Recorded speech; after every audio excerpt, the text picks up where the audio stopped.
I want to welcome you to the Retro Rogues Live. Please pay attention to our warning graphic. It states that the Retro Rogues Live show is intended for an adult audience and not intended for children under the age of 13. Parental discretion is advised.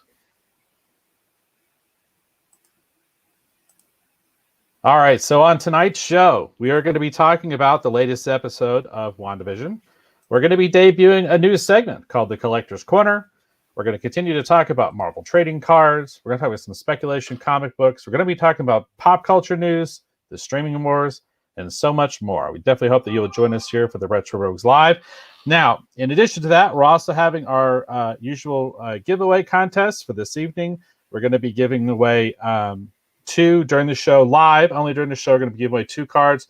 These are Marvel trading cards for Marvel Series 3. We're going to be giving away Wonder Man. And we're going to be giving away, actually, the Avengers. And if you'll see up there in the top, there's the Spectral Vision, or the White Vision, or whatever it is that we're calling him. I just knew him as Vision when I was a kid. But anyhow, we're going to be giving away these 2 cards. All you need to do to enter is actually just comment during the live show. You can comment from wherever you are. You can comment from Twitch. You can comment from Twitter. You can comment from Facebook, YouTube. It doesn't matter. Just comment during the show, and you're entered into the contest to win. The way that works is basically we draw a name out of a hat at the end of the show. We notify the winner on whatever platform you're on. Doesn't cost you anything. That's it. But enough about that. My name is Dave Bay. I'm one of your hosts.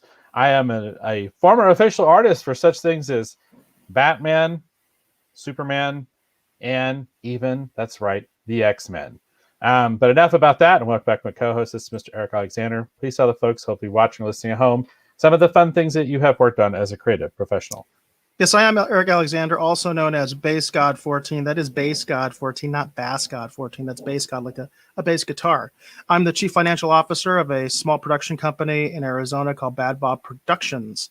And obviously, I'm your co-host today. And we're going to get right into it. I did want to mention also, Dave, we do have a card that we're going to be giving out for people that comment after the show, because we've actually hit a pretty big milestone with the channel, the YouTube channel in particular. Is now at 100 subscribers finally. It took us forever to do that. And there's been some robust comments, and we're going to get into that after our WandaVision review. We're going to talk about some of the activity that's been going on with the Retro Rogues live show and the good stuff that's been happening. And along those lines, to celebrate those 100 subscribers and the fun things that's been happening for the after the show commenters, what we're going to do, Eric's going to take care of that. But I'm going to throw you a bit of a curveball, Eric, because I was thinking about it and I decided to change my mind a little bit. Let's let the Retro Rogues decide which card we give away. Now, okay. the cards that we're going to be giving away, these are the in-demand cards, folks. These are the 1990 Marvel Impel cards. We've got one of 2 cards. So those of you in the Rogues Gallery, hopefully watching the show, we're going to need you to do is comment and tell us which one of these cards you think we should give away. Now, these are the 2 that you can pick from. We have actually the Fantastic Four villain, the Mole Man. Okay, right here. There we go, the Mole Man, and then the other one's going to be from the X-Men, the Nightcrawler. So these are going to be the 2 cards. So Rogues Gallery, please help us out. Help us pick one of these, as well as make an after the show comment to be entered into the contest.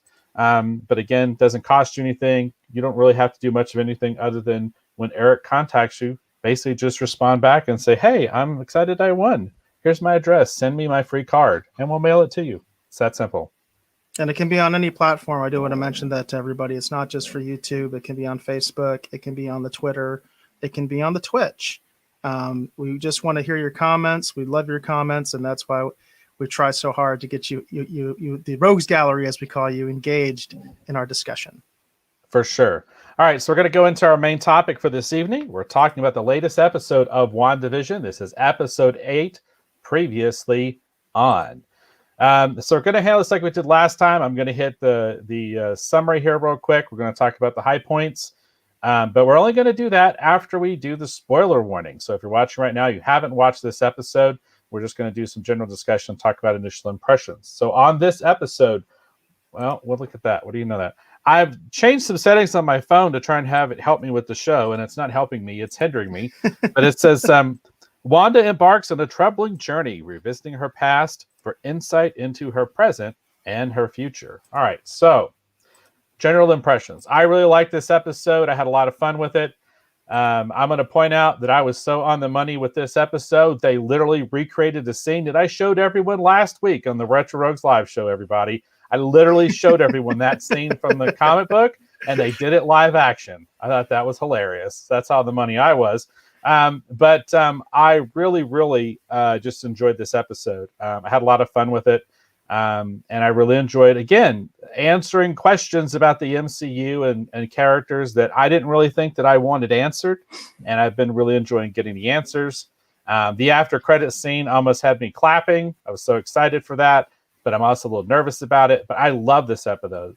That was my impression. What did you think of this episode of WandaVision, Eric? Now, I did want to mention, I want to go back to, yes, our primer had some excellent material from last week. If any of you folks saw that episode, Dave really was on the money. We talk a lot about what is WandaVision going to cherry pick from the MU, the Marvel Universe, meaning the comics, right? That's not the MCU, that's the MU. And we've been doing these primers. And as you can kind of see in the background, there is a certain name up there in a comic book that definitely does get into possible spoiler territory, but not really, because it's speculative. When we do these primers, we're trying to see what possibly Marvel is going to cherry pick from the comics. And sometimes we're right and sometimes we're wrong because we don't know. And sometimes, like Dave was saying, we're right on the money. And we're going to be doing a lot of that primer material actually at the end of our review this time, because it is kind of, even though it's speculative, it does lead into some big spoilers. So I just want to point that out to everybody, because Dave has gotten some really good information in these primers in terms of just going through the comics and using his knowledge of the comics to almost predict some things that have happened in WandaVision. And sometimes he's way off, but sometimes he's right on the money. And the scene that you're talking about, you were right on the money from this episode that we're going to be talking about today, which is episode 8, previously on. Now, my overall impression is as it often is a little different than Dave's. Okay. I felt like this episode was a little bit too long. That's my major takeaway from it. Is more than anything, I just felt like it was a little bit too long, and it took us a little bit too long to get to the interesting part for me. And there were some definite reveals, and it's kind of interesting to see what it is Dave and I were right about and what we were wrong about. But there were some definite reveals. There's also what I would call some like half reveals, where there was where something was we were given some additional information, but it actually leads to more questions in my mind as to what. Okay, so we know that, but does that necessarily mean this, and blah blah blah. This is the fun I have with WandaVision, is actually the speculative nature of the show. I do want to say one thing that irritated me in that vein was that I don't like it when I'm given bad information from a show of this nature. You know what I mean? It's kind of like Agatha Christie, right? She was often criticized, even though she's a legend in the mystery novel world, right? She was often criticized because she withheld vital clues, and there was no way you could figure it out. Like there's literally like one of her books I remember reading where the person who did it was dead. At least they told you that person was dead. And it was like, there's no way in the world you would have been able to figure that out. And I did have kind of a moment with that on this, and we'll get into it in the deep dive on the moment that I'm talking about. And it kind of irritated me. In fact, it actually leads into what I think is the really big reveal. And I have to put this out there for people that aren't aware of this.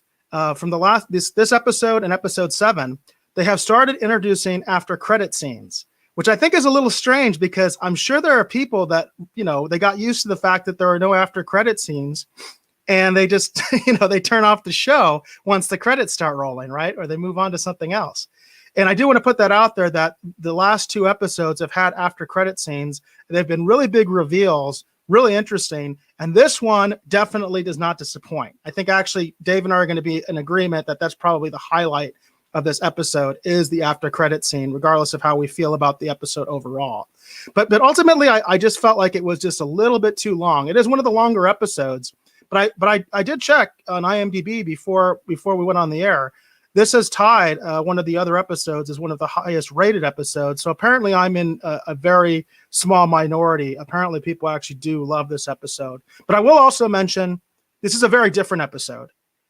This format of this episode is completely different than all the other ones, because in all the other ones, we either had sort of the what I'll call the A story, right? We have sort of like the overarching, what's happening like in the real world, how is this affecting things, the overall bigger picture, and then we have the little sitcom formats, right? And then we've had hybrids where they go back and forth from the sitcom to sort of the real world and back and forth. And this one went in a completely different direction. And it's interesting. And again, it's one of those things where I feel like as a fan, because they change things up, it's like, well, if you like the sitcom-y format and then they start going to the outside world, how do you feel about that? When they blend them together, how do you feel about that? And now we have an almost completely different format. And for me, it wasn't that I hated it or anything like that, but it was a little weird to me. And again, I just felt like it just went on a little bit too long.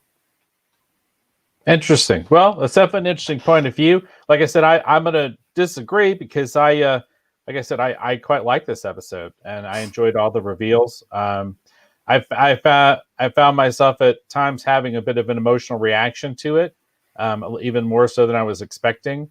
And I know a lot of other people who watched it who actually had an emotional reaction to it too. It was interesting. How people perceived and saw this. And the talk about WandaVision has brought a lot of people into the show. I know a lot of people currently watching it that basically binge watched and are caught up. So this next episode coming up, I think this episode, as far as ratings goes, is going to be crazy because there's going to be a lot of people watching now. The finale. Yeah, definitely the finale. And I've got a lot of interesting reasons for why I think the finale is going to be worth watching, but we're going to get into that here shortly. Do have some comments over in the Rogues Gallery. Want to acknowledge those people who were here. Jane is here. I want to say hi, Mom. There's something wrong with your avatar there. Hello, Jane. We've got Hollywood Jackson is here. Hi, Hollywood Jackson. Good to see you here. Always a pleasure to see you, Hollywood Jackson. Always a pleasure. And thanks again for that awesome thing that you sent that we're still not quite ready to talk about just yet. Did you see what Hollywood Jackson sent, Eric? I don't think I did. I don't think I did. Well, I'll try and find another way to send it to you. I think I did it through Messenger, but thanks, Hollywood Jackson. Super awesome. We still haven't had a chance to really talk too much about that just yet, but thank you for that. And then John McClay is here. He says, whoops, sorry about that. He says, this will be my only comment tonight, hanging out in virtual reality, but I'll be listening. Always enjoy the show. And John, thank you for being here. Thank you, John.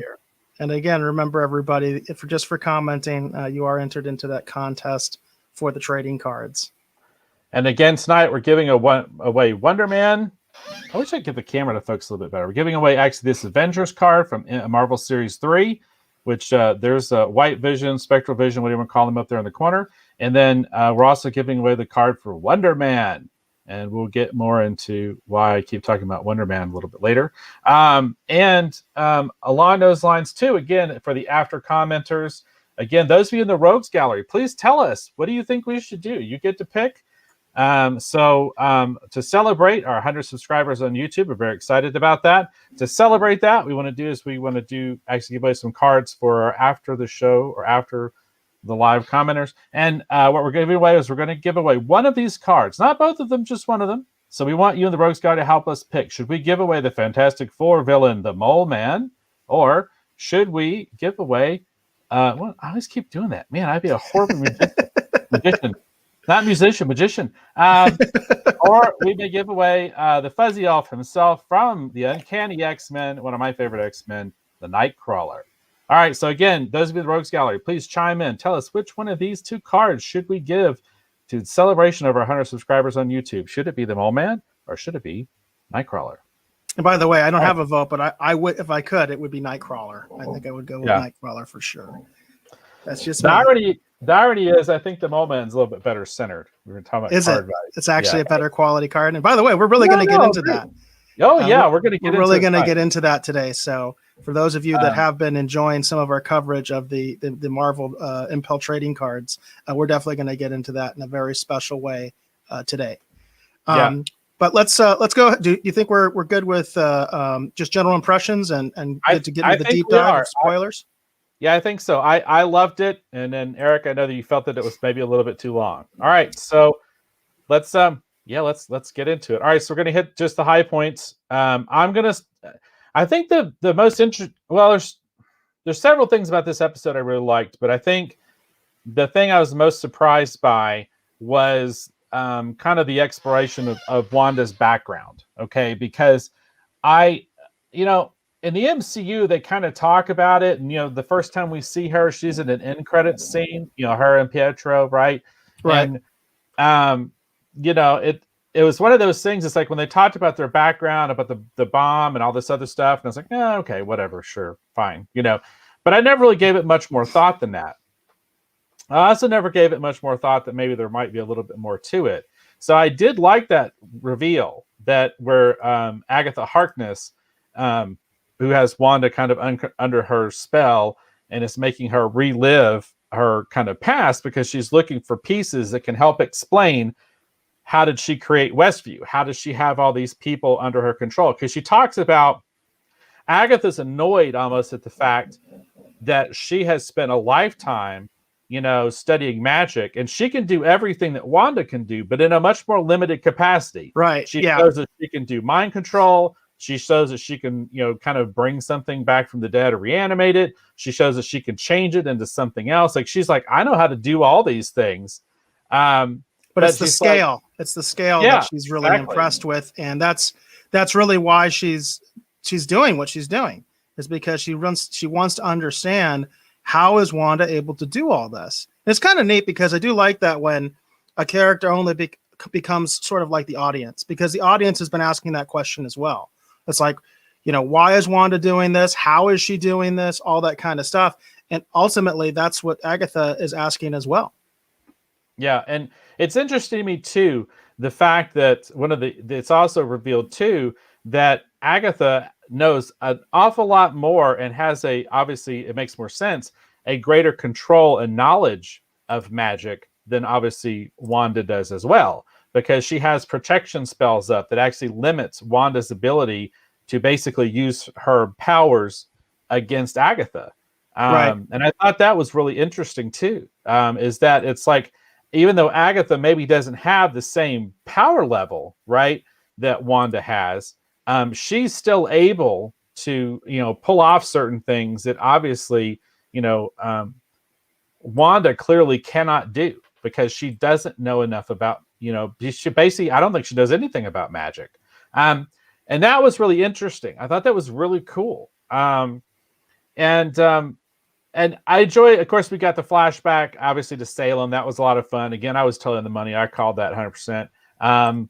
New Salem, the whole thing. But that was a lot of fun. But I just thought it was really, the whole thing, that reveal was interesting. And one of the other big reveals, too, you tell me what you thought about this. I thought this was interesting, Eric. Well, I do want to go back to the Salem thing. Let's go point by point here. So the Salem thing I thought was interesting, but I wasn't sure how I felt about it because, obviously the Salem witch trials are a real historical event. And what they did was they kind of flipped it, where basically they said it was like a trial basically by witches instead of the witches being put on trial, which I thought was kind of interesting, but also kind of weird because you are referencing a real historical event that actually happened. So I don't know how I felt about that. I thought it was a little strange. This is directly from our primer material. And I'm curious, Dave, how did this go in the comic? Because I know that this is referenced in the comic. You specifically talked about it in the primer last week. How did they do this in the comic? Was it more the historical way, or was it more like they did it in the MCU? No, in the comic, it's actually taking place in the Marvel universe. It actually takes place in New Salem. It's not, like Old Salem, I guess we'll call it. And she's actually, Agatha is basically burned to death by what they call the Salem 7. We talked about this last week. Oh, so it is similar. So it is kind of like her coven, kind of like this. Okay. It is, but the difference is the timeline is different because in my mind anyway, it's more contemporary. It's more current. I can't remember the actual. But that is part of her background, right? The background is that she was part of the actual Salem witch trials, right? Yeah, she was there, but that's not what the comic you showed us was in New Salem, right? Where she's being burned. Yeah, well, she's burned. It happens much later because Okay. the Salem Seven, as they call them, the magic users, the coven that destroys her, are actually her grandchildren too. It's pretty twisted. It's pretty messed up. Well, in this one, it was her mom, It was her mom. and Yeah, she killed her yeah, mom, which is right. really crazy. So, Yeah, and this is the scene we start out with. You know what I mean? But is yeah, this flashback basically to the quote unquote Salem witch trials, and I think it's kind of funny what the MCU did there. You know what I mean? Again, it's like it's not necessarily the witches being put on trial; it's the witches actually putting on a trial themselves. Which I thought was a little interesting and weird. Well, and they talked about how that she's been accessing or doing things that are above her age or station, Right. and and they're very concerned about what's interesting too. What's interesting too about this as well is the fact that her mom acts when they're having this discussion. Agatha actually makes the comment, "Well, my powers just access it easier." Which makes me wonder if they're even hinting that there may be something a little bit more to Agatha than just the fact that, and she's like, teach me. Why won't you just teach me? Which makes me wonder if she has either an inclination towards magic or, again, getting back to the mutant phenomena, if she might actually have an X gene in her that enables her to take to magic easier than someone else. Yeah, I think that's a really good question, and I do think that they're alluding to that, both with Agatha and with Wanda.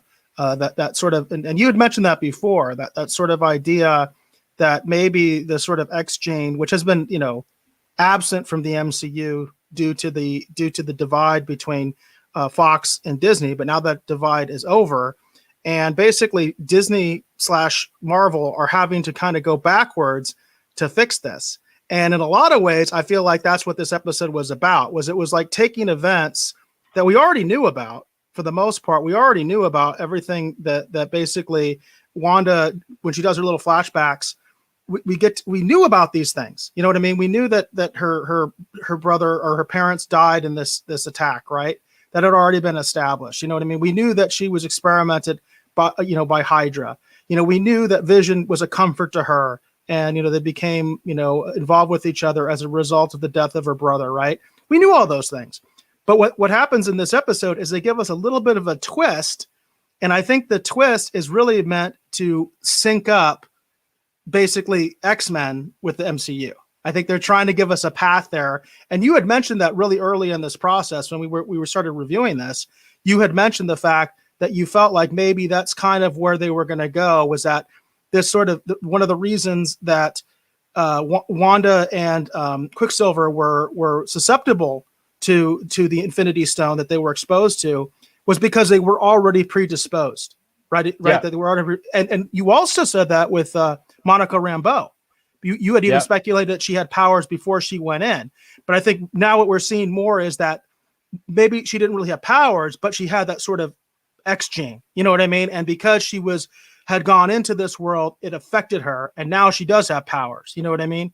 So I think we're seeing that, and also that's something that I tried to hark on quite a bit. Is I really do think we're seeing that genesis of the X-Men, the MCU version of the X-Men, and that WandaVision is really trying to put the pieces together for us. So it's going to make more sense as these characters are come out of the woodwork, and we start to see the X-Men ultimately. Right. Yeah. It's going to be interesting to see how they pull this all together. But that was the other thing I was going to talk about too, that I thought it was interesting that when they showed us Wanda's, backstory, they suggested that, the reason that bomb didn't go off is because she might have already had abilities. Agatha even says, okay, so what I see here is a baby witch, and you put I forget what she called it, like a probability hex or whatever it is, on the bomb, and that's why the bomb never went off. That's why they were able to get out alive, is because basically Wanda, basically tapped into something inside her that she already had, which again I'm saying is her mutant X gene. That's and by the way, I do want to mention something that I mused at, and was almost like a throwaway comment for me. Was that I had mentioned when I was trying to figure out, why the sitcom stuff, right. Why is that there? Why is that even a thing? And the explanation was almost something like that was basically kind of a throwaway comment by me, which was like, well, they never really established that Wanda was like really into like classic TV shows, like I am. I've mentioned that many times, and I'm definitely into like classic TV shows. They never established as part of her character. And again, that goes back to what I was saying about this episode is they kind of did go back so they could establish that and say, yeah, she just really loved these classic, sitcoms. This is something that she enjoyed with her parents. Apparently her dad was like in the trade of selling like DVDs and stuff like that to make extra money for the family. And they would preview the shows. They would watch them together before he sold them. And so it's basically, she just grew up on all this stuff. And it's kind of like a memory of a simpler, better time. And an escape, right? Because basically her country was embroiled in a civil war, I think, at the time. So that was sort of their escape, was they would just watch these classic sitcoms. And it turned out like Dick Van Dyke was like her favorite. So that's apparently why she started there. You know what I mean? And so it's kind of interesting. But that I remember early in the process, I sort of mused about that, if that could be a possible explanation. And it's funny that that's what it is. I mean, ultimately, that's it. It's just, as a little girl, she really loved this stuff. And then I did want to mention that PJ's in the house. And he said, hey, my two favorite nerds. Appreciate that, PJ. I'm sure you mean that as a compliment. And he says he's got to catch up on this. He's starting to like WandaVision more. I do think PJ one of the last times he was here, he kind of alluded that maybe he was having some issues with WandaVision. Actually, some of the same ones I had, which is that he didn't like the sitcom format. A lot of the sitcom format stuff just wasn't resonating with him. And he did ask if we are watching Resident Alien. And PJ, I am not. I'm not even familiar with what that is. Are you, Dave? Well, Resident Alien is the Alan Tudyk show, I believe. I think it's on Sci-Fi or something. I've seen a lot of stuff. Yeah, I've seen a lot of stuff about it. I have not watched any of it, just because I think Eric said it best. He expressed some concerns that I'm overtaxing myself, is the simplest way to put it. So yeah, I haven't watched any of that. But it's definitely something Eric and I can actually discuss, for checking out, maybe for the show. I haven't had a chance to bring it up, but I wanted to talk to Eric about, once they get several episodes in, maybe taking a look at the Lois and Superman, or Superman and Lois, whatever they're calling it, the new show on the CW, because the preview trailers for it actually look pretty good. And I thought it might be fun to check out. So there's definitely some new stuff finally new stuff hitting that we can definitely talk about. But no, unfortunately, I'm not watching Resident Alien, but I have seen some stuff from it, and it looks interesting. So Eric and I, we should probably take a look at that and discuss it. Well, if it's on Sci-Fi, I don't have access to it. I will say that, PJ. If it's on Sci-Fi Channel, I don't have Sci-Fi Channel, so I'm not going to have an opportunity to check it out. And it says Voyager actor Robert Duncan McNeil is directing several episodes.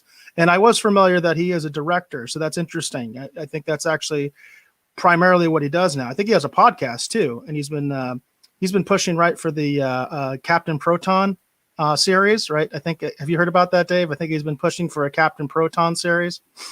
All I'm gonna say, Tom Paris, talking to you straight from Eternia. There you go.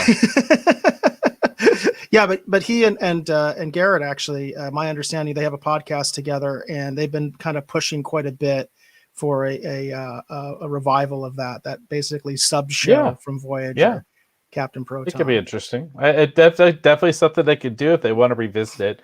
I don't see why not. I mean, WandaVision has proven, as well as a lot of things on even YouTube for that matter, that maybe some of this more retro format stuff could actually be a lot of fun. That's why we're the Retro Rogues.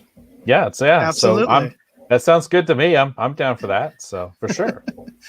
And PJ says, Captain Proton, woohoo! And I do think that would be fun. Although I'm going to say it. I mean, I don't know if I really trust the current regime with anything Star Trek at this point. Just have to say it. Yeah. So getting back to WandaVision,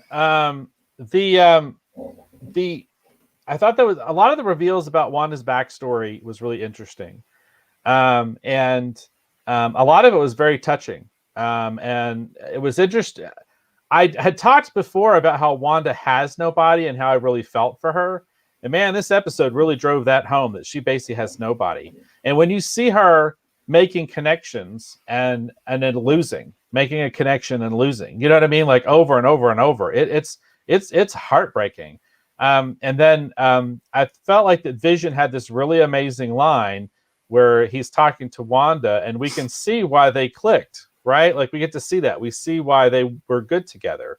And Vision, I think clearly in my mind, had the line from the show when they're talking about, how she's lost her brother and her family and all these other things. And then Vision makes the comment, and tell me if I'm wrong, Eric, because I might have this slightly wrong, but I think he makes the comment that, what is love if not grief persevering?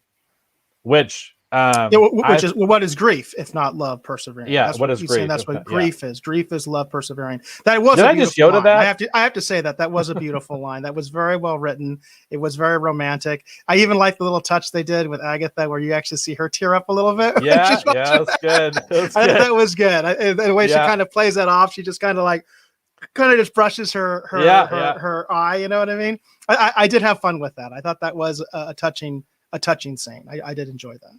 Lord have mercy, Catherine Hahn is so great in this show. Yeah, she was so gosh. That's the thing I'm most amazed at, is how amazing Catherine Hahn is this, because she's just the right amount of fun, and even when you think she might be relating, she's still finding a way to be cold and calculating. Exactly. Yeah.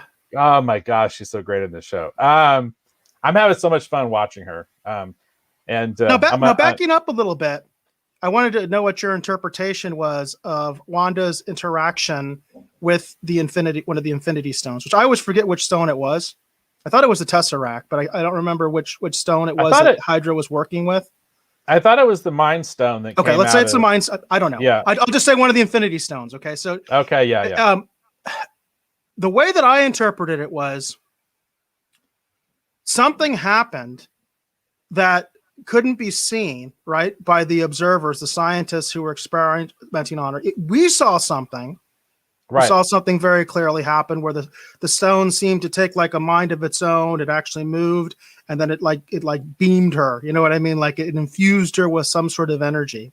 Where apparently the scientists didn't see anything happen. She just collapsed. Right.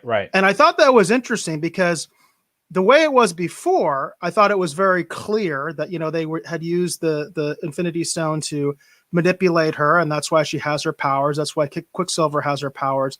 But in this sort of recon, if you will, I kind of feel like that's what they're doing, is they're trying to kind of put that seed in there of the X gene. That's the way I interpret it, was that somehow the exposure, because she was already sort of predisposed to it, you know what I mean? Like she was sort of predisposed to having powers. Her interaction, just being in the presence of the stone, triggered some sort of a magical event that nobody else could see or experience. How did you interpret that? I thought it was sort of an interesting, weird scene. Well, what it reminds me of, in all honesty, and I've made this comment before on the show, that whenever I watch this show, I'm always curious what the writers are pulling from or what they're getting their inspiration from. And to me, it really kind of made me think of the Phoenix and the Phoenix Force, because the way that the Phoenix Force happens is that it appears to Jean Grey and then it merges with Jean Grey, right? And then it's this thing that's imbued and living inside her that at times takes over and kind of drives her and, does certain things. And it turns out that she is this dangerous force because of this cosmic entity that's living inside her. And that's what in the X-Men comics brings the Imperial Guard and all these other characters to Earth to basically kill her. It's because of what it is that she is and what it is that she has inside of her, the capability of what the Phoenix represents.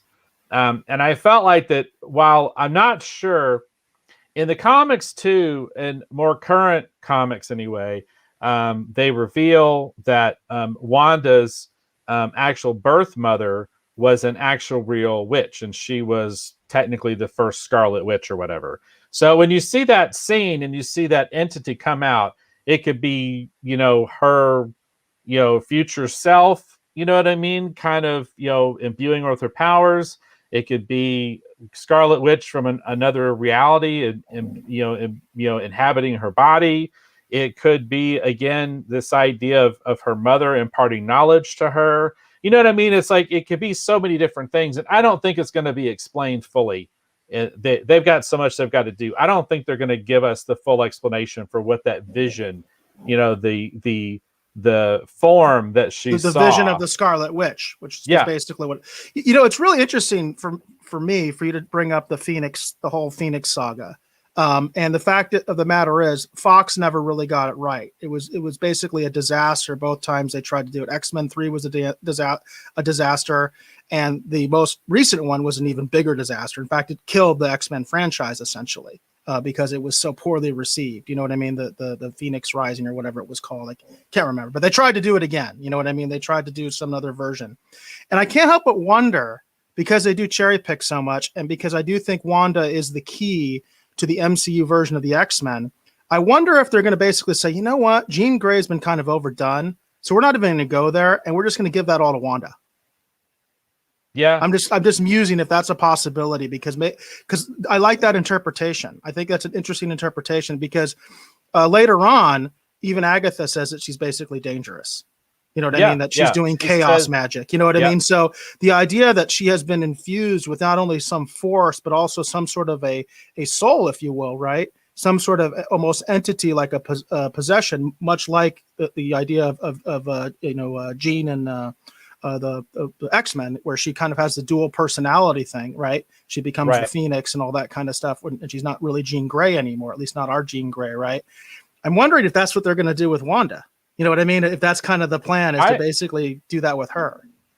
I think it would be interesting, and I wouldn't be against it, because to be honest, as much as I love the X-Men at this point, I'm not interested to see the Phoenix saga get another turn.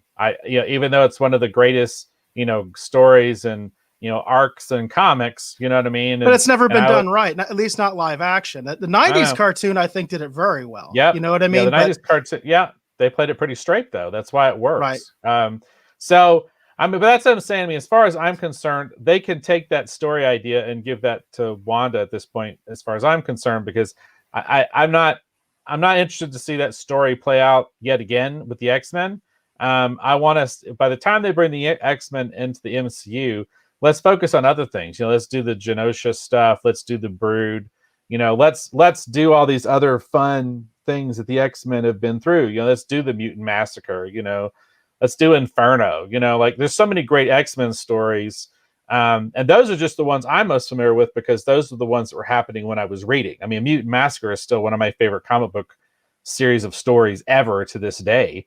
I love Mutant Massacre. That storyline is amazing. So if they want to basically, kind of sit on the Phoenix, saga, as it will, for a little while, and let Wanda have a version of that story, why not? Why not? Show us that you can do it better than it's been done before, and all I'll do is this. Just like Agatha. I'll just do this. That's all I'll do.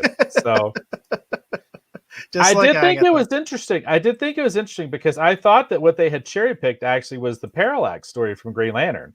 And I really honestly thought a lot of these people in this city were going to be dead, like people that had died, you know what I mean, in the aftermath of what happened in, the Sokovia thing, and people who had died in the aftermath of a lot of different attacks, and she had brought all of them back through her magic, you know what I mean? That's what I thought we were going to find out. So a lot of these reveals for me were definitely a big surprise. So one thing I was disappointed about is we did get to see her parents, and there wasn't even for me, I didn't even see an Easter egg of Magneto or her, her mother or anything like that. They just seemed like normal schmucks. You know what I mean? That I was a little disappointed at. I was hoping they'd give us at least something, so you could, at the very least, you'd be kind of like, well, maybe that is Magneto, you know what I mean, or something like that. You know what I mean? They didn't go there. Yeah, no, honestly, I don't think. I mean, we'll see as we move forward, but I don't think we're going to get any big X-Men reveals at this point. If we're going to get any big X-Men reveal, it's going to have something to do with Pietro, and if he is or is not somehow a version of Quicksilver. You know what I mean? Now how did you interpret that? Because I thought that was interesting that Agatha said she did not resurrect the real Pietro and the MCU Pietro. I should say real in quotes, because there actually are two Quicksilvers even in the movies, right? There's the X-Men version. What'd she call it? Fake Pietro, whatever it was she was calling him. But the funny thing was, her explanation of why she didn't just resurrect the brother was because he's on a different continent and he's full of holes. And it begs the question, so where the hell did she get this guy from? She very clearly does mention that she was basically like controlling him, but he is his own person. That's one thing Agatha apparently can't do, is like just create somebody. So she got him from somewhere. And I thought it was really weird because I've been kind of hoping, obviously, that this is in fact the Quicksilver from the X-Men movies. That's what I'm really hoping for, that they're going to bridge that gap and say, yeah, she just pulled them from an alternate dimension. But if she can't get someone from another continent, that kind of destroys my theory of how she would get someone from another dimension. So I am a little bit intrigued about what the nature of this Quicksilver actually is. Because he does have powers. We have to remember that too. He has powers. Well, and it's important to remember too, Eric, that just because Agatha didn't call him from across the multiverse, it doesn't mean that Wanda hasn't. There's still the possibility that Wanda, that's interesting, had basically summoned him without realizing what she was doing. And by the time that we get back to Pietro, he might be as confused as anyone else with what's going on. You know what I mean? And there is still, but remember, he actually does show awareness. You know what I mean? Of what's going on in the real world. Remember, he makes references that Vision is already dead. You know what I mean? He knows things about the MCU world, and he questions the reality that that Wanda has done. Now, how much of that was coming from Agnes? I guess that's the other question, right? How much of that's coming from Agnes, and how much is his understanding on his own of what's going on? Well, I think all of that was Agatha Harkness, to be honest. I think that, she was manipulating him from the moment that he shows up on the doorstep. All I'm saying is that there is still the odd possibility that it was Wanda that summoned him. You know what I mean? Yeah. I think that's an interesting idea. I really do. I think that's a really interesting idea, that somehow she summoned him from the multiverse, if you will. That's an interesting idea. I am personally done pie in the sky dreaming that we're going to get the X-Men at the end of this. So I think we are. I really do. I'm not saying we're going to get like the X-Men like we know them, but I think this is the origin of the MCU X-Men. I really do. I feel like we're seeing all sorts of references that, yes, there is this sort of X gene, like in Monica and also in Wanda. And that's why they're sort of predisposed to this stuff. Obviously, the Quicksilver was in the same boat because he's related to Wanda. So right. I think that's what they're trying to say, is that these people have some sort of predisposition to this stuff. Well, and I am also Eric already knows some of these series because we had a business meeting actually last weekend, and I do believe that we're going to get a team at the end of this next episode. I firmly believe we're going to get a team. I would say I put my money where my mouth is, but I kind of already have kind of partly put my money where my mouth is. We're going to get to that in our collector's corner here in a little bit, but I just don't think it's the X-Men. I don't think we're going to get that cool Magneto thing that's been floating around the internet that was so fake. Even it did fool me at first. It would have been fun. It would have been fun if they'd done that. But you can definitely tell that when they were planning out WandaVision, even though it looks like they may have made some changes based on the facts that they got the rights to certain things back, right, in relation to the X-Men in order to bring those into the MCU. I don't think that they have woven the X-Men into this as much as a lot of us would have liked. Because I think at the time when they were planning and developing this show, they still were hoping to get the rights to the X-Men back, but everything was still very speculative, So I think that's part of the reason maybe we're not getting more X-Men stuff in this show. I think this show was in production too early for more of it. So. Now, I did want to mention, because I talked about before in the general impressions section of our review, one of the things that I felt a little bit cheated on was that they withheld information from me, and I'm wondering how you interpreted this and how you felt about it. So originally we were told by a specific character who apparently is untrustworthy, but we were told that basically Wanda had stolen Vision's body. Okay, and that basically that made me think that she had essentially reanimated him, and that's why he's sort of connected to the Hex, is because you can only really exist in the Hex because otherwise outside he's dead. Apparently that's not what happened at all. So the Vision, the actual real Vision, was taken apart, and apparently reassembled multiple times. Wanda in one of these flashbacks gets to see the Vision completely taken apart. Right, it's a pretty tough scene for her, for her, right, seeing that the state that he's in. Yeah, and apparently, in her grief, after she had this experience, seeing what Vision actually is now, just parts essentially, she went to a property that it seems Vision had bought for her in Westview. And interestingly enough, Westview in its natural state apparently is a very dumpy, like urban blight kind of town. And the property he bought for her apparently, and I'm saying apparently because I'm wondering if it really was Vision, it apparently was just like an empty lot in this sort of dilapidated neighborhood, right? It's just the foundation essentially. And, he'd said that this is where I want to grow old with you, right? Apparently. And so in that moment of grief, she builds the house, right, with her powers, and completely transforms Westview into the 50s and into the sitcom world. And the big shocker to me was she created that version of Vision that we've been seeing all this time. She literally just created him. And it's one of those things where I felt like that's where I was also talking about like a half reveal. So on the one hand, it's like, okay, so now we know that Vision isn't real, or at least it's not real in the sense that that's the real Vision.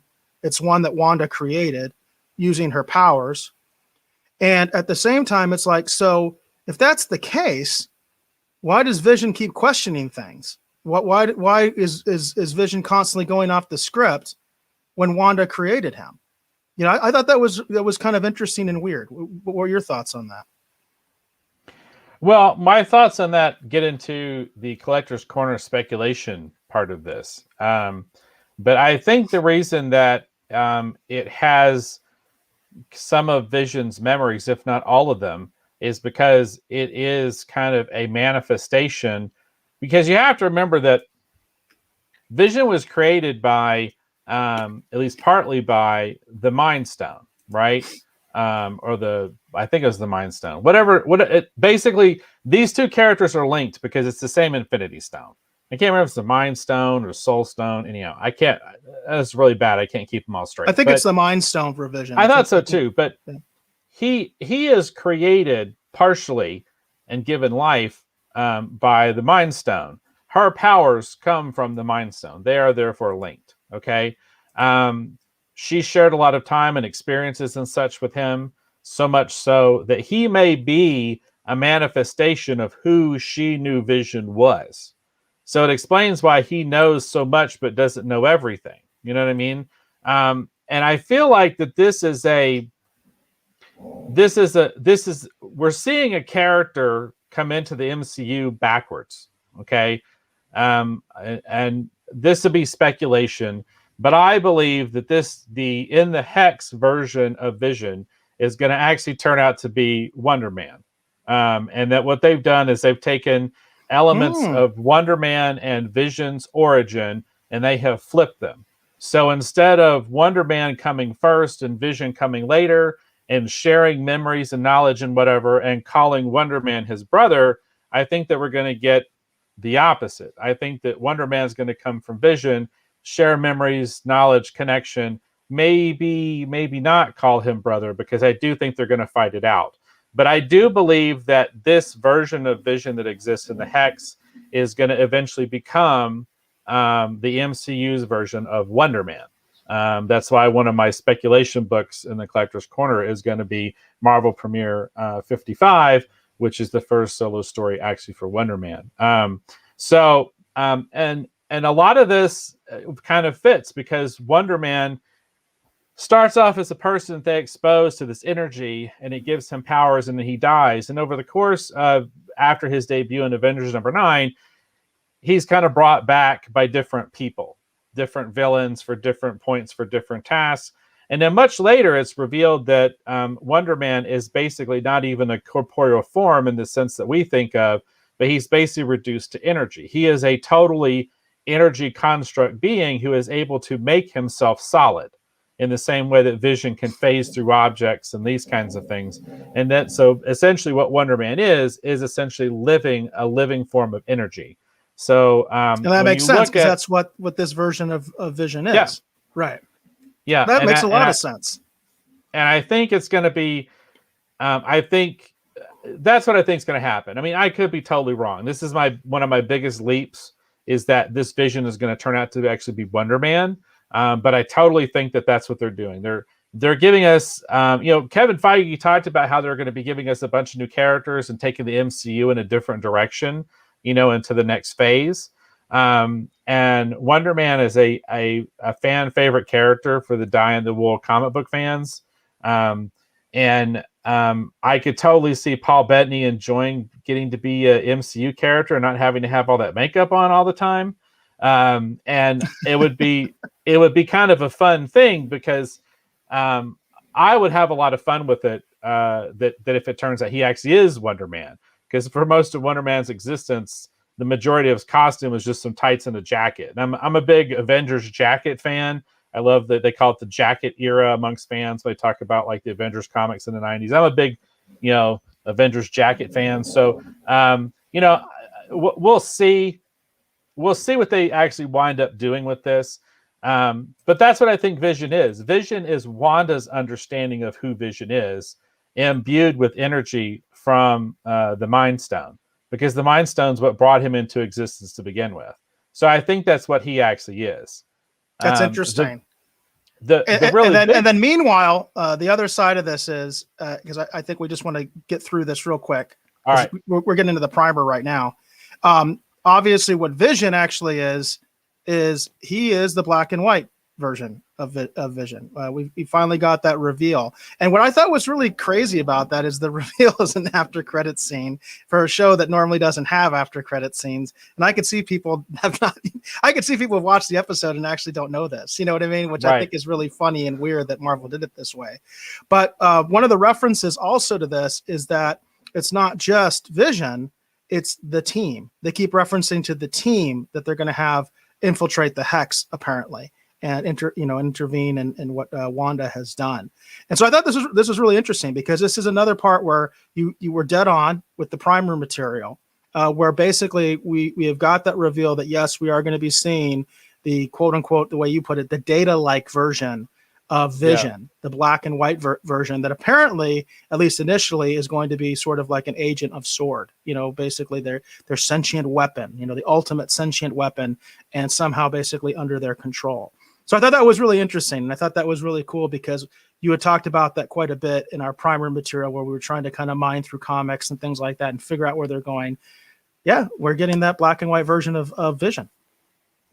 And I'm curious too, because there is still the possibility, and we all have to keep that in mind, is that this could turn out to be the ultimate double cross, and this could actually turn out to really be Ultron.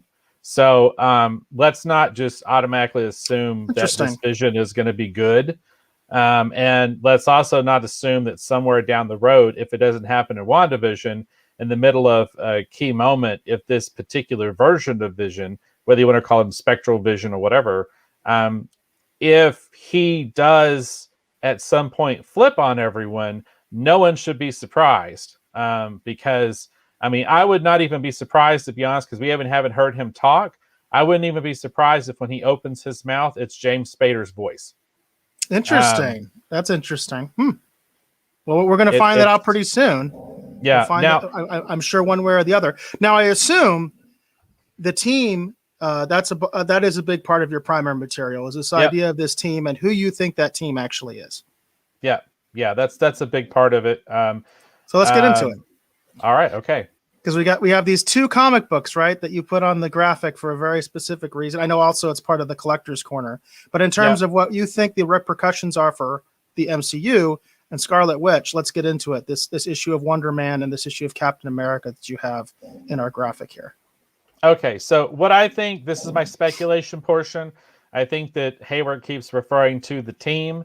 I think the team is actually the government version of Avengers. I'm not sure if they're going to call them Avengers. I'm not sure if they're going to use one of the older names. and call them Freedom Force, or they might even use the Thunderbolts moniker. But I do believe that the team that's going to be going in actually with this new vision is actually going to consist U.S. Agent, and that's how they're going to connect this back to Falcon the Winter Soldier. This is going to be the debut of U.S. Agent. And I also believe that as a part of this team, I think James Rhodes is there. We just haven't seen him yet. I think War Machine is there too. I think they're going to be part of this machine, this team. I really like what you did here, Dave, with the graphic, because you took the scene, obviously, from the show where she's creating the Hex version of Vision, and it leads right into the Wonder Man comic book. Yeah. Yeah, that was totally intentional. That. Yeah, I mean, I love that. That's great. I believe, and I could be wrong, but I believe from WandaVision, we are going to be getting the debut of Wonder Man, and we are also going to get the debut of U.S. Agent. I'm a huge U.S. Agent fan. My brother is too. We're really excited to see U.S. Agent on the big, the big or the small screen. I don't care which it is. I guess right now. My television's huge, so for me it is still kind of a big screen. So I'm super jazzed to see. I am so ready for U.S. Agent.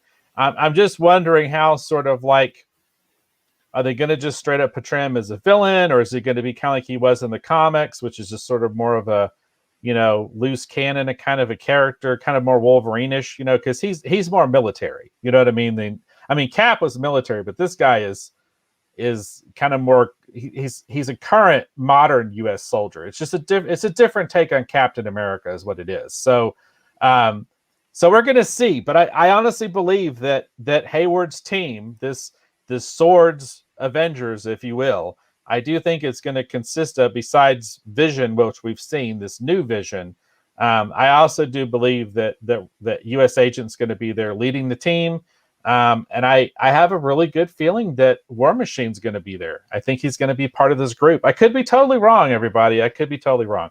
But that's my speculation. That's where I think we're headed. I think it's going to be, Wanda is obviously going to be fighting Agatha Harkness. I think she's going to get into a little bit more of a scuffle than she was expecting, because Agatha's already shown that she has more magical abilities and knowledge than Wanda does, even if she may not seem as powerful at the moment. And I also do believe there is still another player in the scenes that is manipulating Wanda and manipulating everything that's going on. When you listen to the things that Hayward says, I wouldn't be surprised if Hayward is being basically manipulated by something too. So that was actually one thing that I was interested in, because the way that I took it, and I could be completely wrong, when Wanda sees the deed, there's like a little bit of question in my mind if that deed was there when she left the car earlier, or if it suddenly was there when she came back. Yeah. And what I'm wondering is if Hayward actually threw the deed in there, you know what I mean, and or had it thrown in the car, kind of not knowing exactly what Wanda would do, but having an idea of what Wanda would do, because ultimately it got him what he wanted, which is basically the energy to turn Vision back on. Right. And so that's the key that I think maybe Hayward has that's what I'm speculating is his manipulation of the situation. Not that he's really controlling it, because he obviously isn't. But I think he influenced it. You know what I mean? He kind of knew something like this would happen, and he deliberately wanted it because he knew that because he said that to her. He said to Wanda that, not everybody can just bring their, I can't remember how he referred to it, but like bring their loved one back online. Yeah. You know what I mean? And then he corrected himself. I mean, bring them back to life, because he's trying to be, have it both ways. But it's like, he knew that. He knew Wanda was capable of that, even if Wanda didn't, because Wanda was like, no, I don't want to do that. I just want to bury him. You know what I mean? I don't want, I have she's like, I can't do that. You know what I mean? That was almost kind of her reaction. And I might be looking too much into it, but that's what I'm thinking is the possibility there of how Hayward has manipulated the situation a little bit, because he knew Wanda was going to do something if he could put her in the right situation, if he could push her, enough. And that's what he wanted, is that energy from her to reactivate Vision. And it's going to be an interesting thing too, to see if Hayward is, sort of like a sleeper agent, for, what am I trying to say? For Hydra? Yeah, Hydra.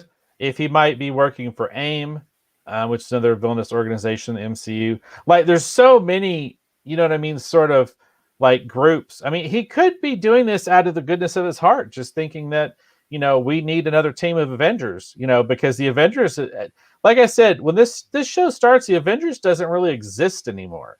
Not in the way that we think of it as. Tony was paying for everything. Tony's gone. I mean, there is no more Avengers. Avengers is done. So I'm really genuinely curious, because he might be doing this because he just genuinely thinks it's the right thing to do, right? To have this super powered, kind of, operative, in his pocket if we need it again, right? Right. So I don't think that Hayward is necessarily quote unquote evil yet. He might just be doing what he thinks is the best thing to, defend the planet. But we won't. I hope he represents sort of like a third way, if you will. You know what I mean? That Yeah. basically he's not necessarily like a villain. He's not necessarily like with the classic heroes. He's coming more from, I would say, sort of the Ross angle of, hey, as human beings, we have to have some method of defending ourselves from all these crazy things that are happening. I think that would be kind of cool if they went that way. And I think there's a very good possibility that could be his ultimate reveal, is that he's not really a villain per se. He's just someone shook by what happened, and he's looking out for, his family, his country, the planet, you know what I mean? In the events that something happens, like what happened in New York or something again, they know they need a team, right? Which is why I think that we're going to get a new version of the Avengers. Just what they call them is, I think, what's up for grabs. And I do think that we're going to see them in the next episode.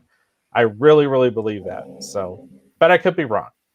Very cool. Yeah. Again, I really do like what you do with the graphic here, with your theory there, and I'm intrigued by it. I really am. I know nothing about these characters. I've been way behind when it comes to the primer stuff because I just never read these books. I know nothing about Wonder Man. I knew nothing about it's a secret agent, right? Is that U.S. agent? U.S. agent.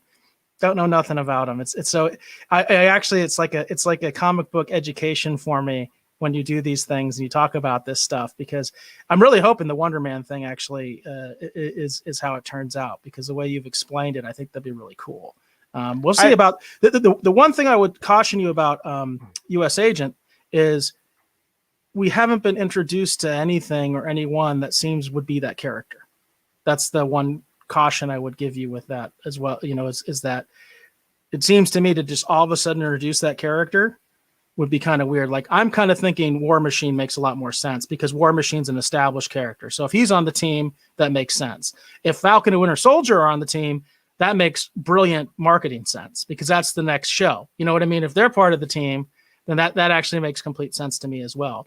But if they're going to just introduce someone completely new in the last episode of WandaVision, I don't know if they have enough time to establish that character, but I could be wrong. I mean, they established Hawkeye in sort of a throwaway scene, right? And Thor, you know what I mean? So maybe that could be something like that. So, yeah, I don't think they have to spend a lot of time. I mean, he could just be on the team. They could just call him U.S. Agent, and he could just already be there. And then we could learn more about him in Falcon and Winter Soldier. You know what I mean? We don't have to do just kind of like Wanda. Like, for example, coming into WandaVision, we knew a little bit about Wanda, but we didn't know anywhere near as much as we know now. You know what I mean? So I have a feeling that because they keep referencing this team, they need to connect it up and sync it up to, Falcon and Winter Soldier somehow. And it just, to me, it makes an awful lot of sense if this team is basically, a UN or a U.S. government or a sword or whatever it is,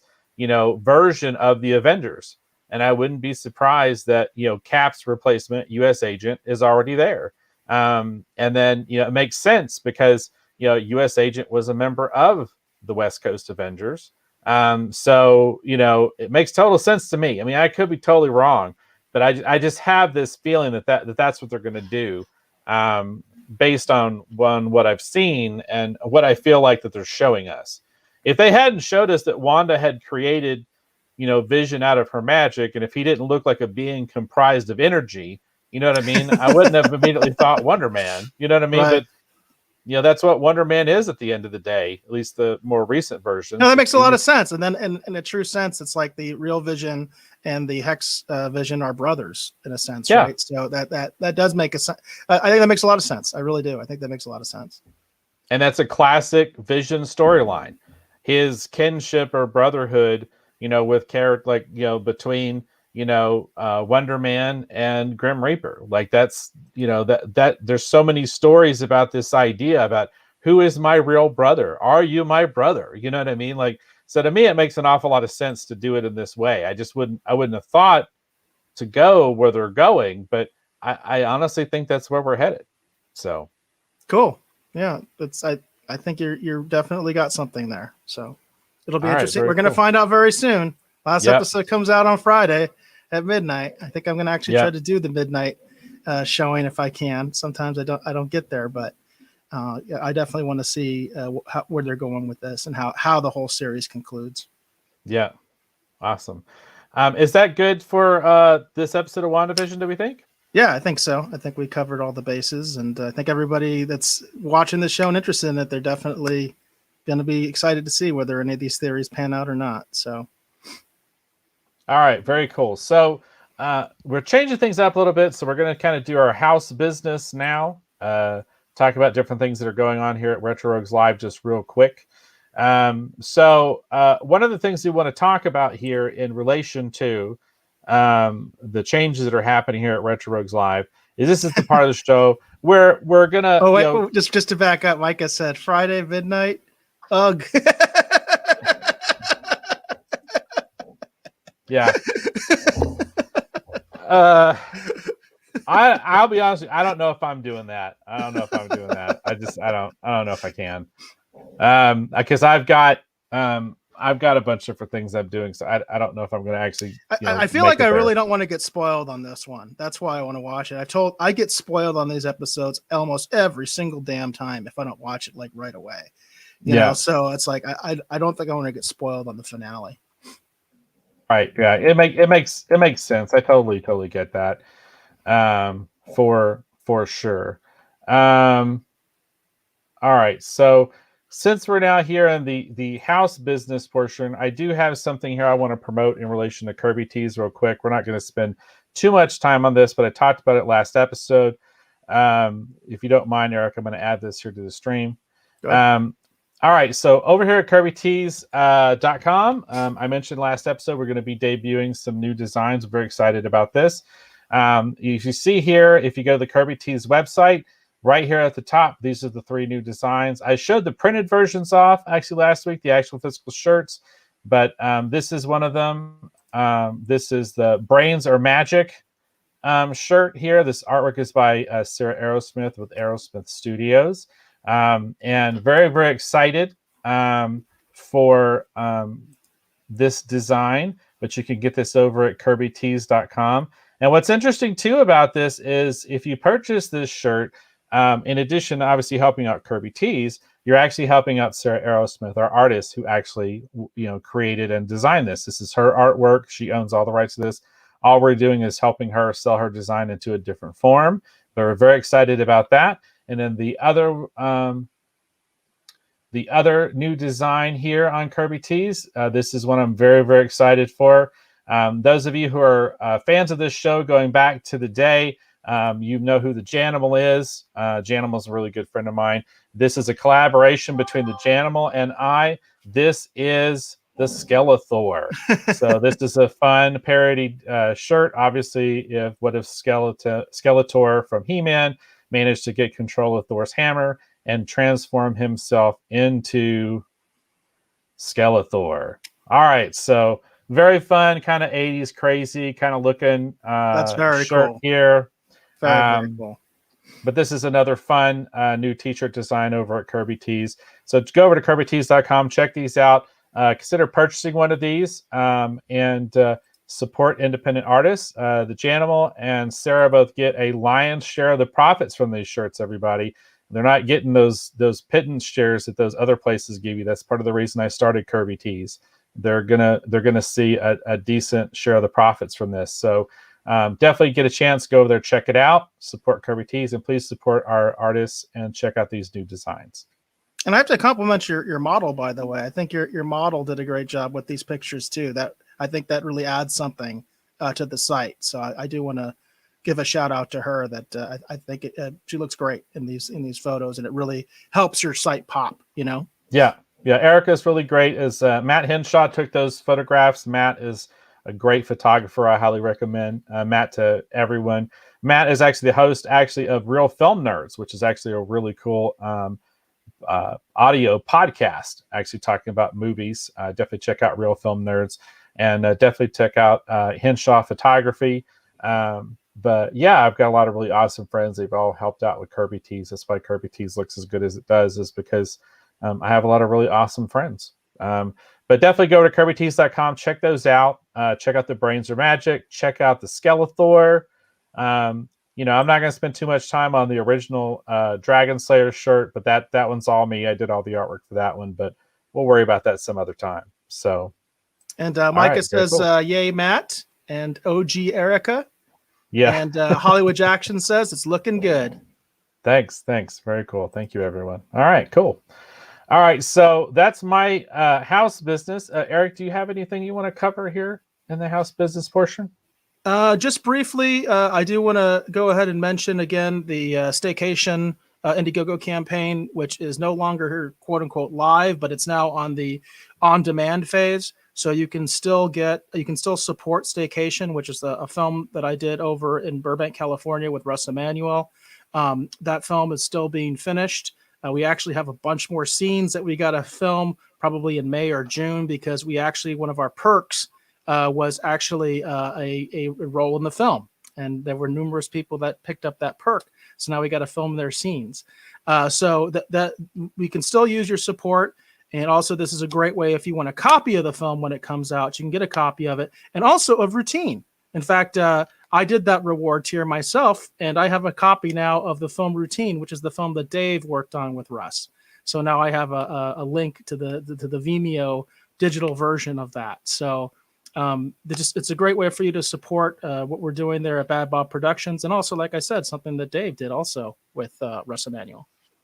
Yeah, for sure. I'm very proud of the work that I got to do with Russ on Routine, and happy to say Kirby Tees is actually printing the t-shirts actually for the Staycation campaign. Those of you that might be watching that supported the Staycation campaign, the shirts are almost printed. I had to wait for a few more to come in, but they came in. I'm going to be wrapping those up. They should be going out into the mail either Friday or Saturday. So you should be getting some information actually from Russell with the tracking information, all that kind of fun stuff here very, very soon. But definitely proud to be a part of Staycation and supporting my independent artist friends. This is what makes this all possible, is all of us, supporting each other, backing each other, being in each other's corners. I mean, it's really important. So. Well, speaking of support, we did get quite a bit more support just from our last episode. As we mentioned previously in this episode, we finally made a big milestone on the YouTube channel. The official YouTube channel is my personal account, BaseGod14. And finally, it seemed like this was never going to happen. It seemed like the YouTube was dead. We pretty much have been relying a lot on Facebook to actually promote the show and all that kind of stuff. But hey, we're at over 100 subscribers. And I don't know if PJ is still out there. I'm guessing he probably moved on. But dude, I know Overall Nation gave us this in a large way. That they really the pushing he's been doing for us really helped us get to this point. I'm really excited about it. We're at over 100 now. And we were below 100 just a week ago when we did this show. We're now at 107 subscribers. And what's really nice is to see we actually have 2 videos now that have over 1,000 views. And there's one that's really, really close. So I do want to mention, if any of you are Babylon 5 fans, or you're interested in streaming wars content, because that also related to HBO Max, putting Babylon 5 on HBO Max, that's at 910. We'd love to get that to 1,000. So I do want to push that a little bit. But the thing that's really been the boom for us is the Marvel trading card stuff. Those folks have come out of the woodwork. It seems like they're almost like a totally different audience than the live audience, but it's awesome. That's true. It's awesome. It's awesome to see that kind of support. And the comments, there are tons and tons of comments on our 2 Marvel videos, and that we're getting comments now on other videos I never thought we would get comments on. Like I did a clip of talking about Paramount Plus from last week. that one has gotten a comment, and that one's over 100 views. So a lot of activity on the YouTube. I just want to thank everybody for the support. And there's new people out there. There's new faces out there. There's new names out there. Thank you for being a fan and supporting Retro Rogues Live. And we do greatly appreciate that support. So again, for the first time ever, we're doing an after the show comment contest. And again, all you need to do to enter is basically comment, in relation to the Retro Rogues. You could comment from wherever you are, comment on one of the videos. We definitely want to keep the YouTube thing going, but you can comment on the Facebook one. It doesn't really matter, but we want you to definitely comment. If you do that as a part of the after show, again, this is after the show, you have to comment. If you do that, you're going to be entered into a contest to actually win one of those coveted Impel 1990 Marvel Universe cards. These are in protective sleeves. I'm not taking them out. They're too valuable to stick my grubby little fingers on. But anyhow, if you see right here, these are the two that were up for grabs. Definitely those of you in the show watching right now, tell us which one. I see we've got one vote for Nightcrawler so far. I haven't seen any votes for anyone else. But these are the two. So we just need to pick one. And then one of our after the show commenters is going to win this. You don't have to subscribe to an email newsletter. You don't have to go support our Patreon. You ain't got to do none of that nonsense. All you got to do is just comment during the show, comment after the show on one of the videos, and you're entered into this contest. So those of you watching right now, we just need you to help us pick. Should we be giving away the Nightcrawler, the Fuzzy Elf from... Man, how do I keep doing that so backwards? That's really messed up.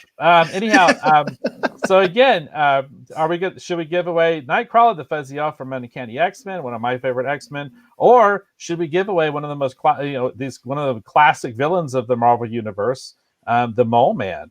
What a great Fantastic Four villain. So again, all you need to do is just comment. That's all you got to do. But in addition to that, please, those of you watching right now, tell us which one of these cards we should give away. Those of you commenting actually right now during this show are entered into a contest to win one of these two cards. Actually, but we'll just do both of these cards for the person we pick. So we've got Wonder Man, and we've got the Avengers. And again, in the Avengers card, if you look, there's Vision all the way in the back. So yeah. So I'm very excited about this stuff. That's a very cool card. I would love to actually have that card myself. And who knows, that might go up in value. You never know.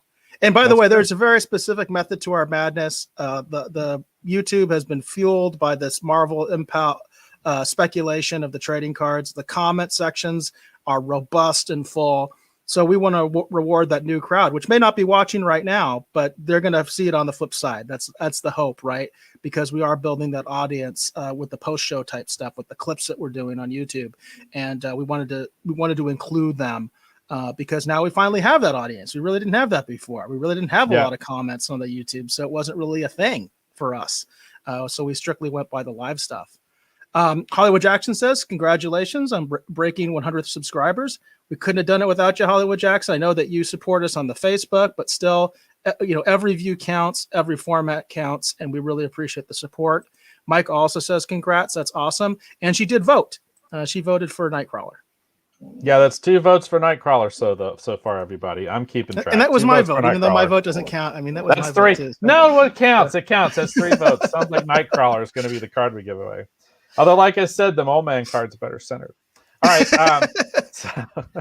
Hey, there we go. Great segue into our new segment, right? That's part of our house business too. We are introducing a new segment thanks to the explosion of material and support we've gotten from the trading card people that have been commenting on the show. So would you like to introduce our new segment, Dave? All right. So this is our new segment here on the show. It's called the Collector's Corner. Now, here on the Collector's Corner, we're going to be talking about anything that we think is interesting that's happening on the collector side, but we are going to be sometimes looking at it from a speculation standpoint specifically. So, we're going to theorize about things. We're going to talk about things that are coming up.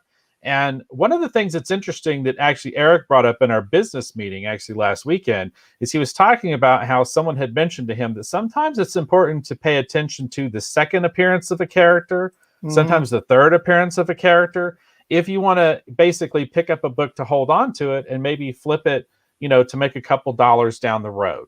Now, I don't think that necessarily any one of these books is going to, set any sales records at the moment, but over time, I think these books could be very popular. And Well, I do if think, your theory about Wonder Man is correct, that's going to be an overnight sensation. I yeah. mean, just clear cut. All right. So, what we've got going on here is we've got 3 books that I have picked that I am speculating on based on my theories about what's happening in WandaVision. So, as we continue to move forward, as we're looking at things or things are coming down the road, this is what I'm going to do. I'm going to find some things I think are interesting that relate and then connect it to my speculation or my theory or something I think is happening and highlight them as maybe something that, if you want to get into the comic book speculator realm, if you want to get into the trading card speculator realm, whatever that is, action figure speculator realm, these are some interesting things to keep an eye out for that you can actually pick up that aren't going to necessarily set you back too much.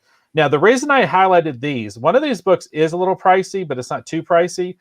But so we've got here is this is actually the first solo Wonder Man story with him starring. He's out here on the cover. This is a great cover. This is Marvel Premiere featuring Wonder Man. This is Marvel Premiere 55. For example, on Mercari right now, you can go on Mercari and you can sometimes pick this book up pretty cheap. And I think if Wonder Man turns out to be a thing, I definitely think Wonder Man is going to break big. Now, here I'm going to show you right here, if Eric will put my camera back up. What I'm going to show you right here is this is the book right here that we're talking about. This is Marvel Premiere 55. This is the first solo Wonder Man story. If you're not too sure about this as the obvious play, and one of the reasons I like this play is because this is a book that you could get that right now you can get pretty cheap. You can get it for $6, $7. It's not going to cost you a lot. But if Wonder Man does show up in the MCU and hangs around, this is a book over time that might actually pick up a little bit of value. And in addition to that, this is the other one too. I know most people are going to think of. This is Wonder Man #1. This is a basically dweller of the 50-cent bin and the dollar bin for years and years and years. If Wonder Man shows up, it's no longer going to be that, everybody. It's going to be the opposite of that. So if you think Wonder Man's going to show up, if you think there's something interesting that's happening here in relation to WandaVision, if it turns out he shows up, these are your 2 books you should kind of keep an eye out for. So this is the first solo By the way, story. I noticed on the title it says lights, camera, and action. Was there some sort of a TV storyline type thing in that book? Yeah, it looks like I can see a clapboard and all that stuff. And you ready for this, Eric? Wonder Man was an actor. There we go. Do you see why I think Wonder Man's going to show up on WandaVision, everybody? He was an actor. I think we've already seen him. He's an energy being who was an actor. Interesting. It's definitely an interesting way to, yeah. In addition to that, the second book that we have on here is Captain America 354. Captain America 354. Here's the actual physical book in my hands, my formerly ink-stained fingers, as it were. This is the actual book right here. This is considered the first kind of appearance, first full appearance of U.S. Agent. And I do believe U.S. Agent's going to show up on that team. Even if U.S. Agent doesn't show up on that team, U.S. Agent, we know for sure, is in the Falcon Winter Soldier series. So this is definitely, again, this is a book to look out for. This is the one that's the most expensive. This one typically is going anywhere from $30 to about $40. Once U.S. Agent shows up, though, if he ends up hanging around for a little while, this book is going to go up in value. This is also another one of those books that, a few years ago, you could find them hovering around. This is one of the books that the comic store owners would throw into the dollar bins when they were having like sales and stuff to encourage people to come out. They would totally throw them in there. The last speculation book I have for this edition of the Collector's Corner is actually Iron Man 283. This is the second appearance of War Machine. This is, again, a book you can get for about $20, sometimes even less than $20. So this is definitely a book to keep an eye out for. I actually just, again, putting my money where my mouth is, I actually bought a copy of Iron Man 283. I didn't have one. It's just not here yet. But so some of these little speculation plays on the collector side I am doing. And in addition to that, I was going to show this one off too here just real quick. This is a recent purchase I made. Dracula. This is Tomb of Dracula 12. Now, what's interesting about this one, Tomb of Dracula 12, this is actually the second appearance of Blade.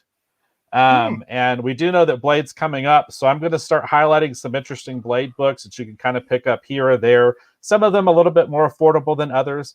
But this is another one of those interesting books to be keeping an eye out for. If you can't necessarily get the first appearance, look for the second appearance. Sometimes people will be dumping these books in lots and stuff, and they don't even sometimes know what they have. I did actually get this from Josh at Game On. Thank you, Josh at Game On. This was my birthday. Actually, was earlier. Actually, when was it? Monday, Tuesday? Anyhow, was yesterday. My birthday was yesterday. Happy birthday, Dave. Well, thanks. Anyhow, this was something that I got for myself as a birthday kind of gift. I've been watching. There's a lot of different books and things that I'm watching right now. Another gift was actually this crazy watch that my wife got me. This some kind of great. It does all this fancy stuff. Anyhow, thank you, Micah, for my watch. But we're going to start talking about this here on the show because I think it's something that people want to know more about. And in addition to that, too, I don't want to take up too much of our time here with their Collector's Corner, but I do want to actually get into the trading card side of things real quick because I do have a couple different things I want to talk about and highlight. If I can get the graphic to fire up. Oh, this thing's killing me. Come on. All right, here we go. All right. So on the trading card side of things, I wanted to talk about some interesting things that are happening. Now, the prices for certain things are kind of fluctuating a little bit, kind of here and there, but some of the prices are staying pretty solid. And so I'm pretty excited about that. I do still think this is an interesting play for those of you that are interested in it. Again, I wouldn't necessarily recommend investing a ton of money into it per se, but I do think if you have some of these cards, I do still think it is a good time to sell them because I know a lot of people are buying them. I have been buying up some cards kind of here and there. I'm having some issues with getting them graded because there's all these problems with getting things graded right now, and I still haven't figured out who to send this to. I thought I knew who I wanted to send this to. It turns out they won't actually take non-sports cards. I have contacted a couple different places inquiring about, do you guys grade non-sports cards because their information is not specific enough. Right now, it looks like I might even be going with Beckett, which I never would have thought, but I think Beckett actually does grade non-sports cards. So I'm still trying to figure out where I'm going to get these cards graded. And I have had boxes for different things come in, and I do have a couple things I want to point out. Something has come to my attention in a very horrifying for me manner. So I bought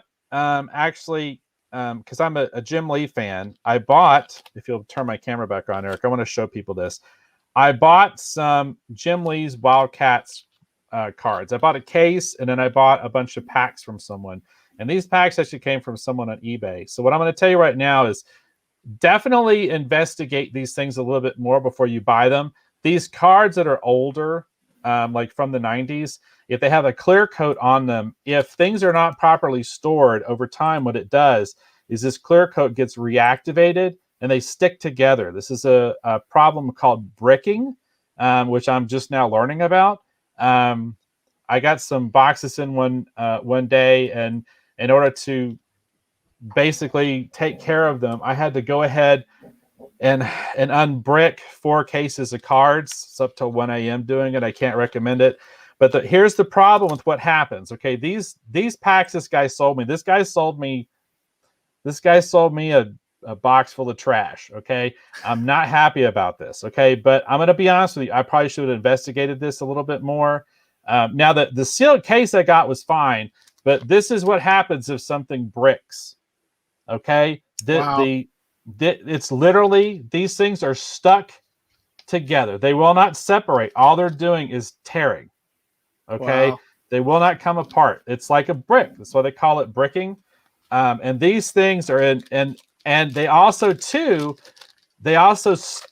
actually to just the wrapper themselves. These things are destroyed.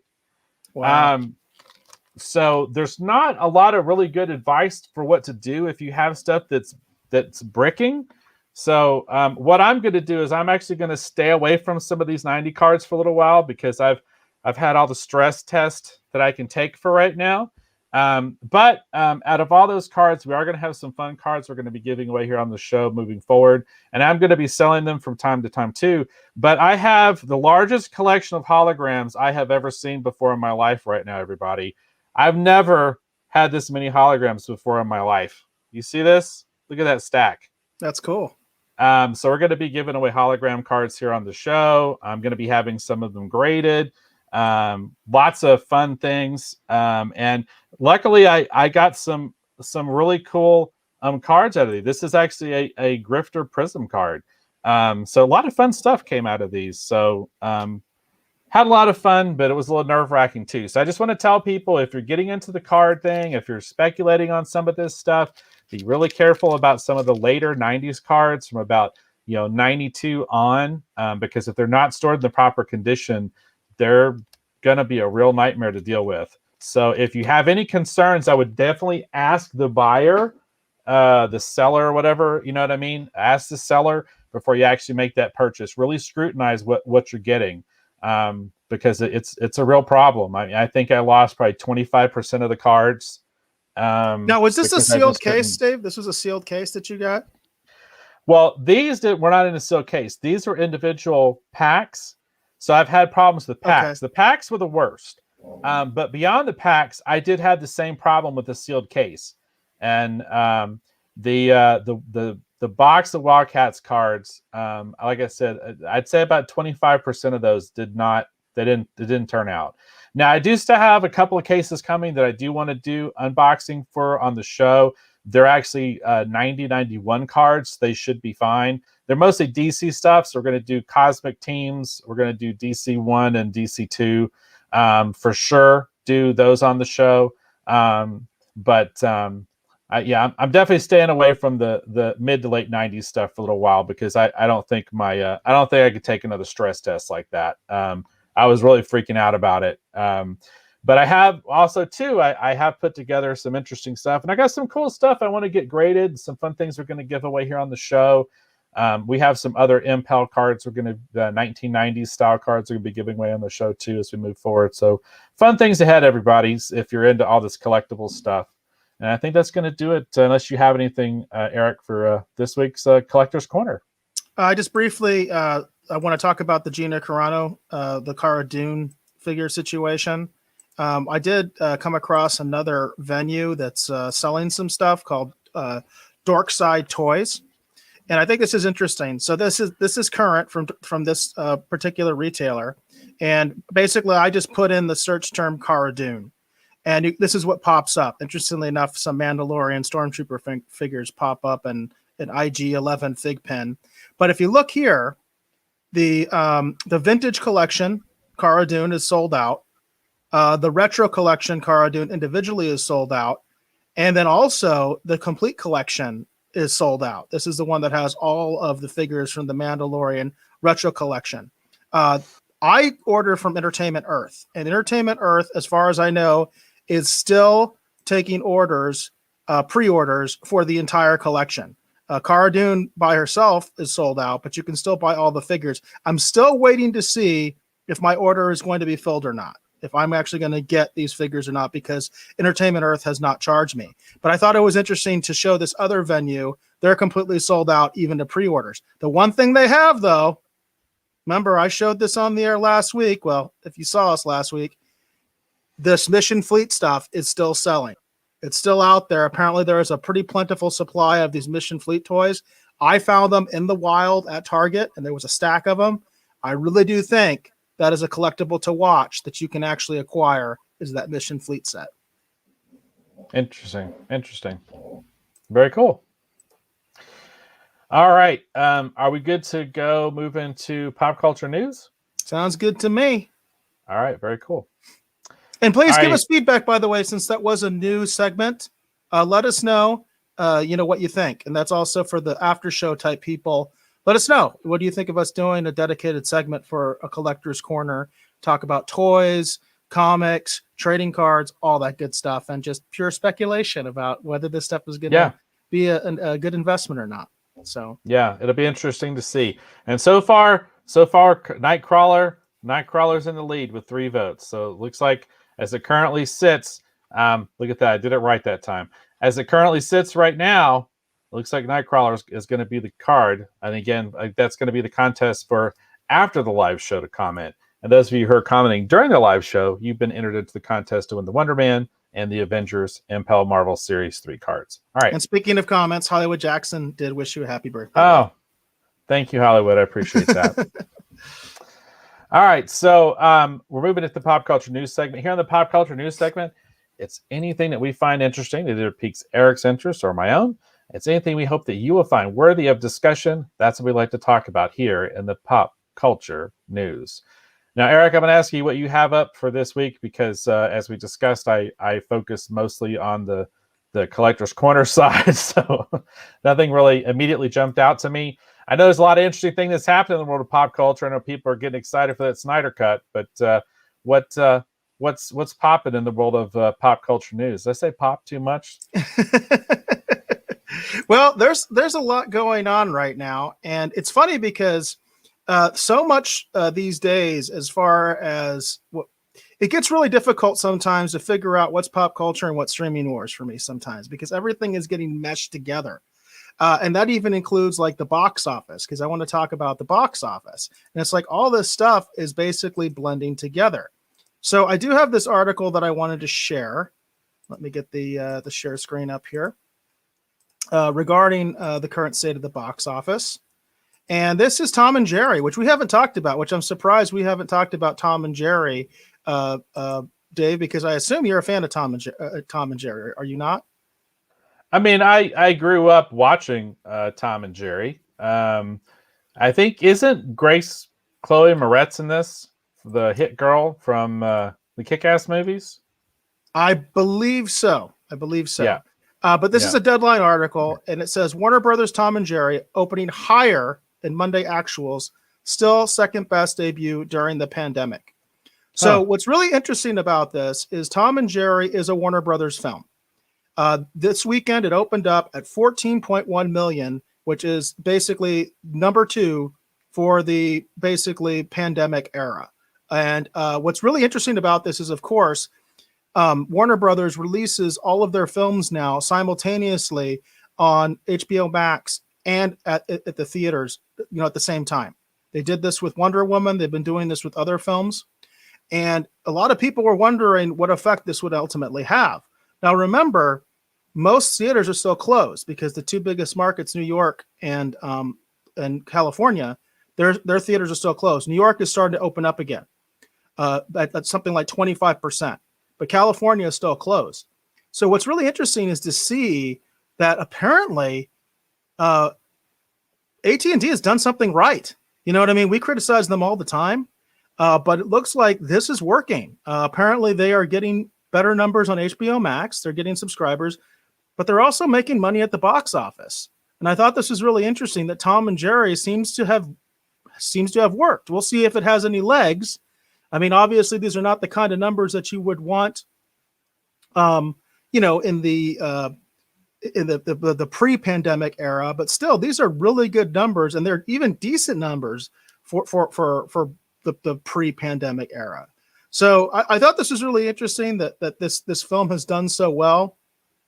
I don't know. I just thought it was a really interesting thing that Tom and Jerry apparently is really doing well at the box office, despite the fact that it's also available on HBO Max.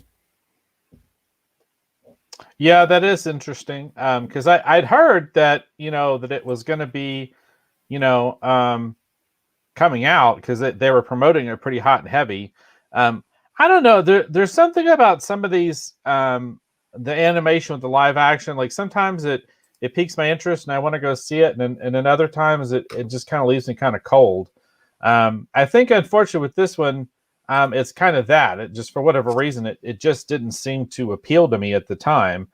But the funny thing is we have HBO Max here. And I hadn't even thought about it. It's just not top of mind awareness for me, I guess. Is all it is. But it is interesting to see that it's performing well. I mean, I think if this was a film that had come out in a regular film slate, I think it would have been buried. Wouldn't you think, Eric? I mean, I think this film would have been buried. I don't know. I honestly don't know. I grew up on Tom and Jerry, and I really liked it. So, I mean, it is competing with other films. I mean, there are other films out there, you know, like Wonder Woman. Obviously, Warner Brothers, their full slate of films are continually coming out on both, you know, the theaters and on the streaming service. So there are new films out. And also, it's interesting to note that Disney is going to be coming out with their next movie. And it's Reina or something like that. I'm sorry, I can't remember. It's a dragon. So they're going to have theirs coming out in the theaters as well. Although they're also going to do that Disney premium thing, which I think is completely bogus. That's the same thing they did with Mulan. But with Mulan, they didn't do any domestic release of the film. Whereas with Disney, with this new movie, they are going to release in theaters domestically, in addition to having it on that premium Disney Plus, which is basically you have to pay an extra charge on top of your subscription in order to watch that movie, which again I think is bogus. But that's what they're doing. And what's interesting also about that is apparently Disney had some problems with both Cinemark and also with Harkins, which Harkins is the big theater chain here in Arizona. Apparently they are not going to take Disney's movie. Apparently they could not reach a deal with them. So it's kind of interesting to see that Warner Brothers is sort of getting away with what they're doing, but not everybody is in the same boat. Every studio is having to make their own deal, and some of the deals are not going through. Some of the theater chains are actually saying, nope, we're not going to show your movie. And then that was the case with Disney. The Harkins and Cinemark are saying, nope, we're not going to show your movie, Disney. We don't like this deal. So it's kind of interesting to see what's going on there in terms of the box office versus the streaming wars. It's getting harder and harder to distinguish the two because they're especially with what HBO Max has done, they're more and more intertwined together. Well, that's interesting. I'm not a big fan of what Disney did with Mulan to the point that I still haven't seen Mulan. This other thing doesn't really appeal to me. I don't know. There's some of the animated films that I get some of the animated content I get really excited for, and then some of the other stuff just never really clicks with me. Like I enjoy a lot of the DC animated direct to VOD, whatever they're calling it stuff. I've enjoyed a lot of that. Like the 60s Adam West stuff where they had Adam West and Burt Ward actually come back before Adam passed away and, you know, do the voice stuff. And I've enjoyed a lot of that stuff. I'm looking forward to the Marvel's What If. I think that What If stuff looks really cool. But there's just some of this other stuff. I don't know. Some of this stuff just doesn't really appeal to me. I do feel like at times that there's stuff being made for a different audience. With some definitely. I mean, there's no doubt. I mean, I think that these things, of course, are geared towards children. And the film that we're talking about from Disney is Raya and the Last Dragon. And this is the Deadline article that says that Cinemark will not be playing it. And again, they also mentioned Harkins will not be playing it, along with another chain that won't be playing it. So it's kind of interesting to see that not every studio is able to make a deal right now because they're all doing different things. And there is no like one size fits all when it comes to theatrical releases right now. Everybody has their own deal. Universal is doing something different. They're all doing something different. And Paramount is doing something different. I mean, they're all doing something different. It's really interesting to see. But for the time being, it does seem like Warner Brothers strategy is working. They are getting their movies in theaters and they are having it on HBO Max, and they seem to be doing well on both. Now, along those lines, Hollywood Jackson did have a comment about Tom and Jerry. He said, "Are they still silent?" I'm going to be honest with you, Hollywood. I'm not sure. Me either. I haven't seen the movie yet. I do plan on watching it. I haven't decided whether it's going to be up to my kids, whether we sit in the theater or we watch it here at home on HBO Max. I'm going to talk to them and see if they want to see it or not. But I haven't watched it yet, even though I have HBO Max. But that's the reason I haven't watched it. It's not because I don't want to see it. I'm actually very interested in it. I grew up on Tom and Jerry, and I love that stuff as a kid. So I'm curious to see what they did. And for anybody who doesn't know anything about this, it's going to be like Roger Rabbit. It's actually animation, 2D animation with live action combined. So I think I've always kind of liked that format, and I miss it. So it'll be interesting to see if they pull it off. And we do have a fan of the new Collector's Corner segment. He says, love the new Collector's Corner. And then he also says, I'm kind of biased because that's actually me. Indeed, indeed he is. Indeed he is. Sorry, I couldn't help myself. Anyhow. Hey, All if you're not your own biggest fan, then you're doing something wrong, right? Yeah. Well, like I said, I intend to get, once I find someone to do it, I'm going to get the trading cards I actually did the artwork for. I'm going to get those graded. So, I guess I am kind of my own biggest fan. All right. Very cool. Do you have anything for Streaming Wars? Because you talked about how the two are kind of merging. I do. I do have some cool. specific Streaming Wars stuff. Let's see where we are. Let's see where we're at on time. We got about 15 minutes left, so let me pull this one up. This is really interesting to me, and this is because before I got a smart TV, the primary way that I watched anything that was streaming was on my PlayStation 4. I've actually mentioned that numerous times. That was my main way of streaming, and I get very upset at things like Disney Plus, where the app was really wonky. It would buffer a lot and it just wasn't smooth. And I knew they could do better because I've never had an issue with Netflix on PlayStation 4. That's always run smooth. It's always run very well. Never had a problem, But what's happened apparently, and I believe I have some insight into this as an actual Sony PlayStation owner. What's happened apparently is Sony is getting out of the TVOD market. The transactional video on demand. That's basically like their version of iTunes, right? Where basically you buy a movie and you download it.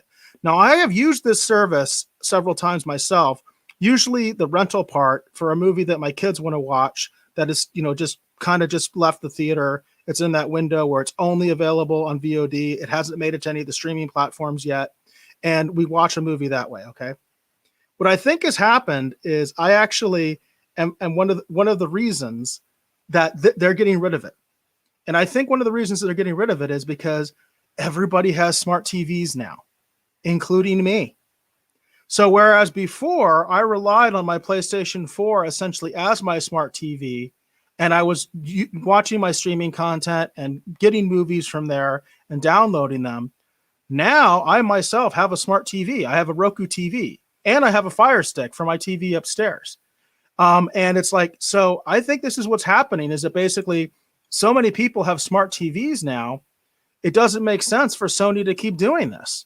And it's kind of the end of an era. It's kind of sad that they're getting out of the business. They actually had done with PlayStation View, they had done what I kind of thought, and I still think is going to eventually happen with the streaming wars anyway, is they had their own service. It was very much like YouTube TV, where they had numerous cable channels and stuff like that, where you could bundle them.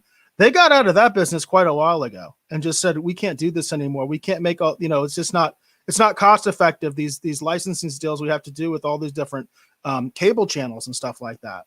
So it's interesting to see how Sony is completely getting out of this business. They got rid of PlayStation View a while ago, and now on the PlayStation Store, they're apparently going to phase out movie rentals and downloads.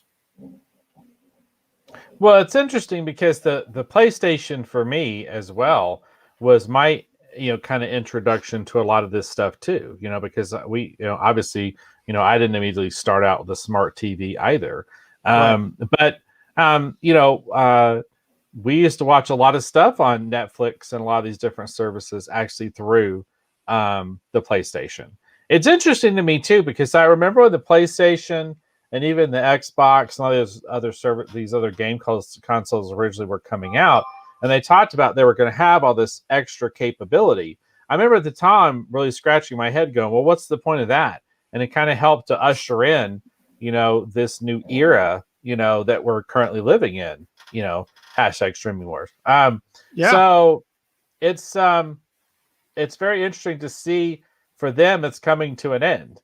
And in a weird way, I feel like they're not exactly a casualty of the streaming wars like DC Universe was, but in a weird way I feel like they kind of are a casualty of the streaming wars, even though they were mostly delivering VOD content. No, I think they are. I really do. In fact, what's cited in this article, the official statement from Sony, was basically that what their argument is to put a positive spin on this was to say, our customers aren't really downloading movies anymore because they basically use our product for streaming services. That's what the article says. That's Sony's like official position, is that because Disney Plus is so popular on their platform, because Netflix is so popular on their platform, because I could go on and on, because they have basically every single app, right, for all the major streaming players, including Tubi, which is free, including Crackle, which is free, and including Pluto TV, which is free. They have all those things. And basically what Sony is saying, that's what our customers are using our PlayStations for. They're not using them to download videos anymore. They're just taking one of these streaming apps, and that's what they're streaming their shows on our platform. And that's exactly what I was doing. You know what I mean? I have multiple apps on my PlayStation, you know, for all those streaming services I just mentioned. I have all of them on my PlayStation. Well, yeah, there you go. It's weird how things, you know, kind of slowly come to an end. Sometimes they kind of creep up on you. You know what I mean? And you don't expect it. You know, it's interesting too, because I been talking to some different people, and you know, kind of here and there and whatever. And I find it's interesting how there's so many people that that are, you know, hardcore gamers, the way I think of them, like into esports and the whole thing. And a lot of them, they do console gaming, not console, but like on a computer. What is that called? What do they call that? The PC gaming. Yeah, exactly. PC and I gaming. just think that's so weird, because I remember there was a time period where people were predicting that, you know, PC gaming was going to go away. You know what I mean? Now it's kind of going the opposite. Now people are predicting the end of consoles. So yeah, it is kind of a strange thing that's happening there. It also relates to the way people watch television programs. I've mentioned multiple times, I hate watching stuff on my laptop, but a lot of people do. A lot of people watch stuff on their phone, which I find completely uncomfortable, but a lot of people do. A lot of people watch stuff on the phone. Well, I'm one of those people. I do that. My phone case has like a little weird kickstand kind of thing on it.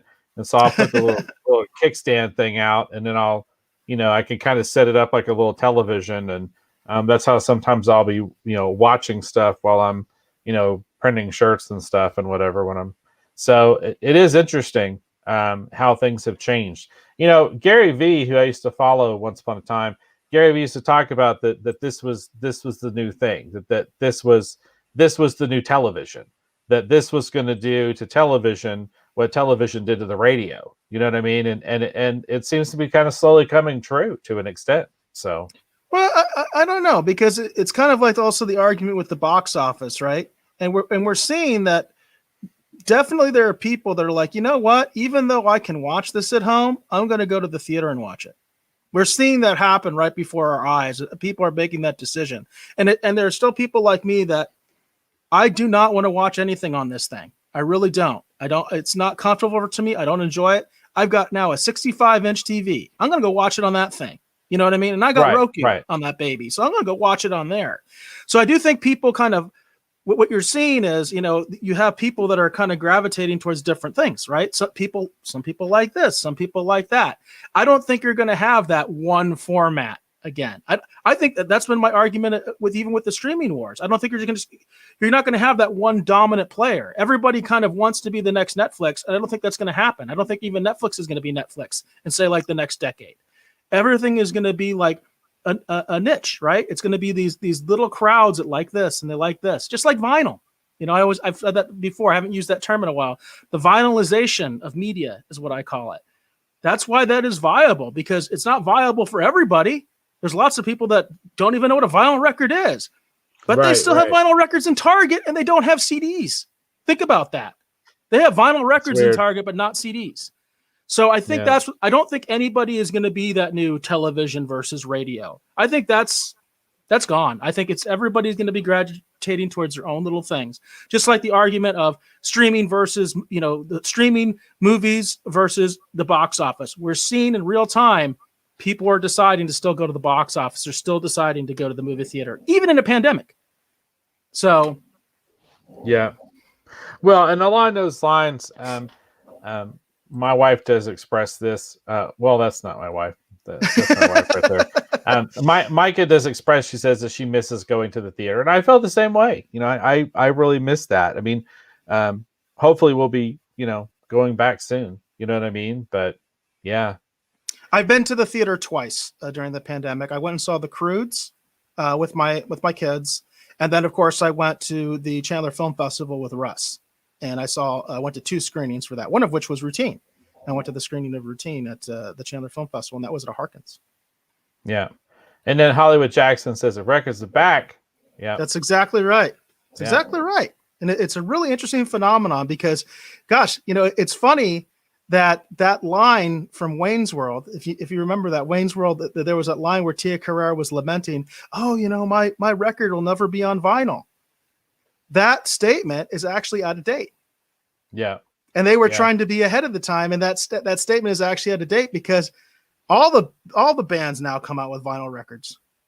Yeah. Some of them aren't coming out with CDs anymore because the CD format is being tossed.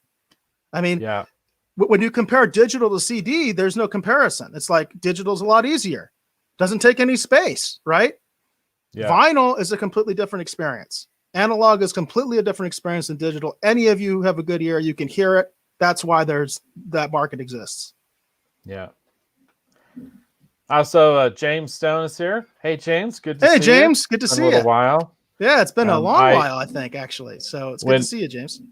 Whenever we have Moon Knight news, I put up that artwork that you did for us, James. So, and then, again, just a quick reminder here. We're basically almost right at the end of the show anyway. But thank you, those of you who commented in the Rogues Gallery. Again, those of you who commented, been entered into a contest. Eric and I are going to discuss it. We're going to figure out who is the winner of these cards.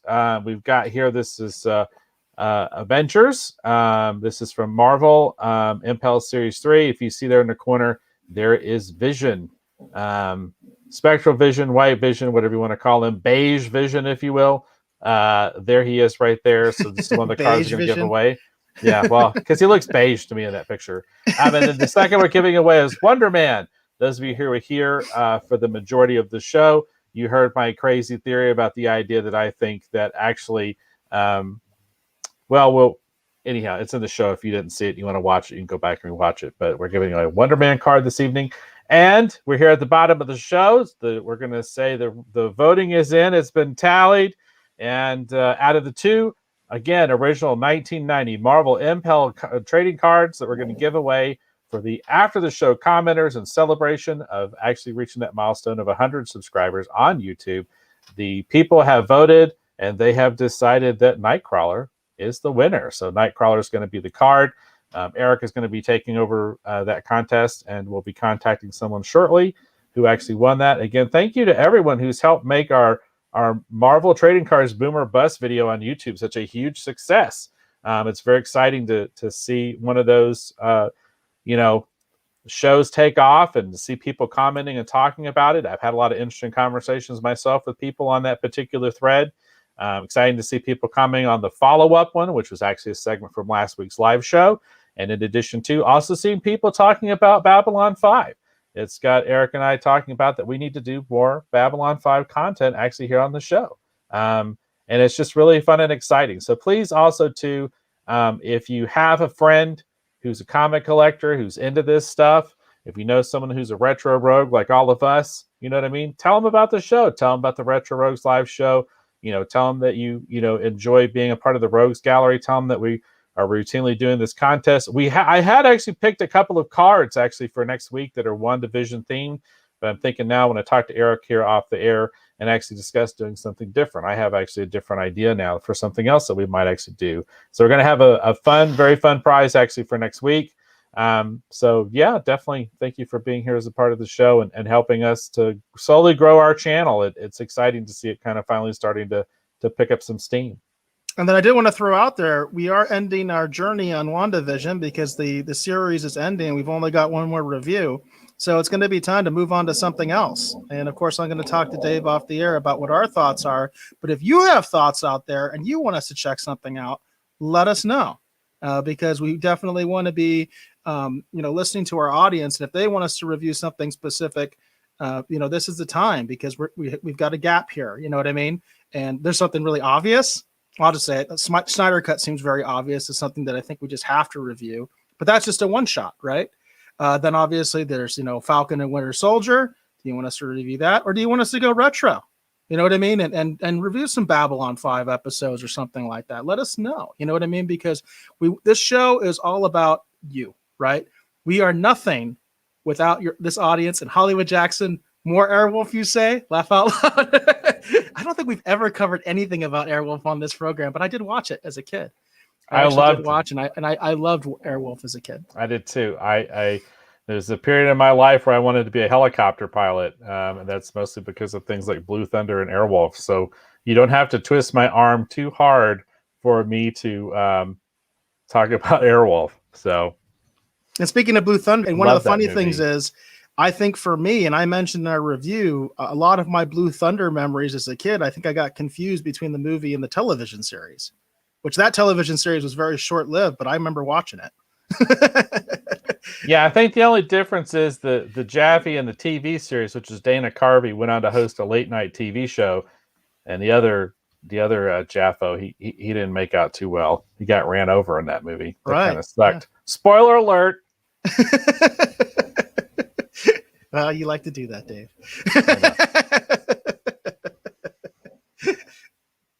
And James had some love there. He said, "Oh, you're the best.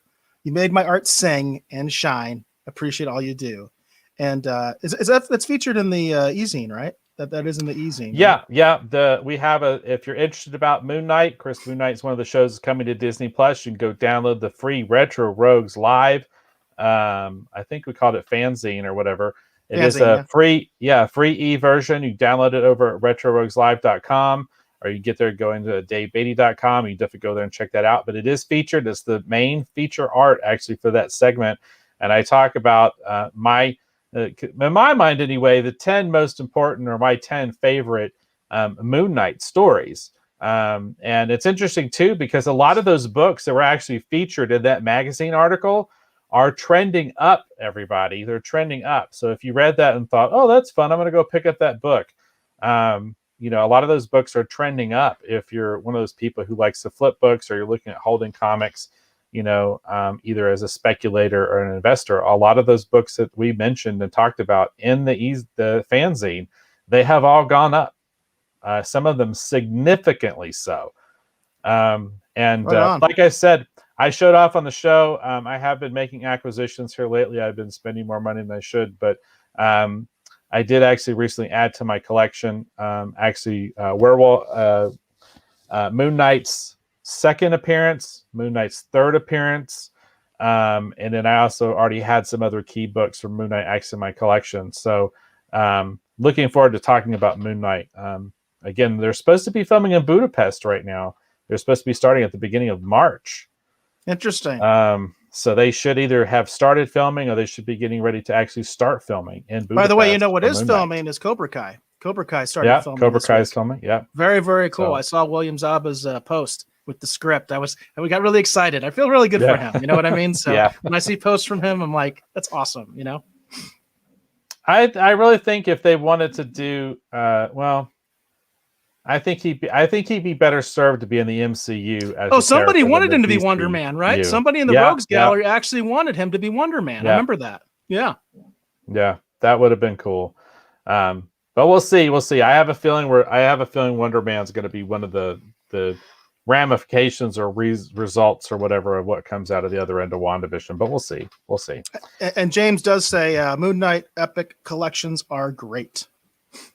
Yeah, I love the Essentials too. I've got all 3 versions of the Essentials they've done. Those Essentials are amazing because a lot of Bill Sienkiewicz's artwork in black and white is breathtaking and beautiful. And it's kind of cool because if you get the Essentials, you don't have the colors. So, if you like black and white artwork, it's kind of cool, but it's kind of neat seeing like Bill Sienkiewicz's stuff specifically, without a lot of the color in it, because there's just so much going on in terms of, the kinetic, energy, of his ink work, and a lot of the things that he does with textures and stuff. And of course, his kind of storytelling style, because he he kind of approached it more with like a Bob Peck or a Bob Peak. He's the guy who did like a lot of the Star Trek movie posters back in the day, like for Motion Picture Wrath of Khan. You see a lot of that feel in Sienkiewicz's work from that era, and it's very interesting to see someone approach comic art in quite that way. But no, man, yeah, all the Moon Knight stuff's great. I'm very excited for people to learn and discover Moon Knight. He's been one of my favorite characters for such a long time. So, and James Stone did make a correction that he meant the Essentials. He said, I meant Essentials, my bad. Yeah, the Essentials are great. I highly recommend those. I don't know how easy they are or are not to get, but I actually recommended the Essentials again in our Moon Knight Rising segment and the Retro Rogues fanzine. So definitely go to DaveBeatty.com and check that out. www.davebeatty.com, and you can download free download that free e-zine, the fanzine. Very cool. All right, is that good, Eric? Yeah, I think we kept it pretty tight today. Cool. All right. Well, and James did say black and white all day, every day. Yeah. And it's interesting too, because I don't have as many of them as I would like, but I have managed to get some of the oversized like original art collections that IDW has done. And it's interesting, some of those, because I got the Will Eisner Spirit one. Thanks to my friend Ed Harris. Ed actually wrote the collecting comic art segment actually of the Retro Rogues fanzine. That's a great article, by the way. If you're interested in collecting original comic art, if you're interested into a different aspect of the hobby, which I think we had hoped to cover more of that here on the show, but we kind of got away from that. But if you're interested in that, there's a really great article there that Ed Harris wrote. But in addition to that, because through his help and assistance or whatever, I was able to pick up some of those big original art editions that IDW puts out. And it's so interesting because the Will Eisner Spirit one is so cool, because you can see where he just changed his mind and he would just completely white something out, literally, and then go back in and redraw it in ink and stuff. And you could see like him making decisions and changing his mind. And it's so interesting to see that. But then you go over to another one, which is Mark Schultz's Xenozoic Tales. And that stuff is beautiful and breathtaking in its own way. But you can tell that Mark Schultz is more of a planner, because there's not as much of reinvention on the fly happening on the page. You know what I mean? He's just putting down on the page what he intends. You know what I mean? It's interesting, the difference between the two, because there's definitely something kind of interesting and magical that can kind of happen there. So yeah, I'm definitely a fan of black and white art for sure. Right on. Right on. Cool. All right. So I think that's going to do it for tonight's show. I want to thank you for hopefully watching or listening to this episode of Retro Rogues Live. Again, my name is Dave Beatty. I've been one of your hosts. We'll just leave this one up for tonight. If you want to learn more about me, see some of my artwork. Again, I have worked for a lot of fun companies over the years, such as Marvel and DC Comics. If you want to see some of that stuff, you can see that, as well as get the Retro Rogues fanzine for free.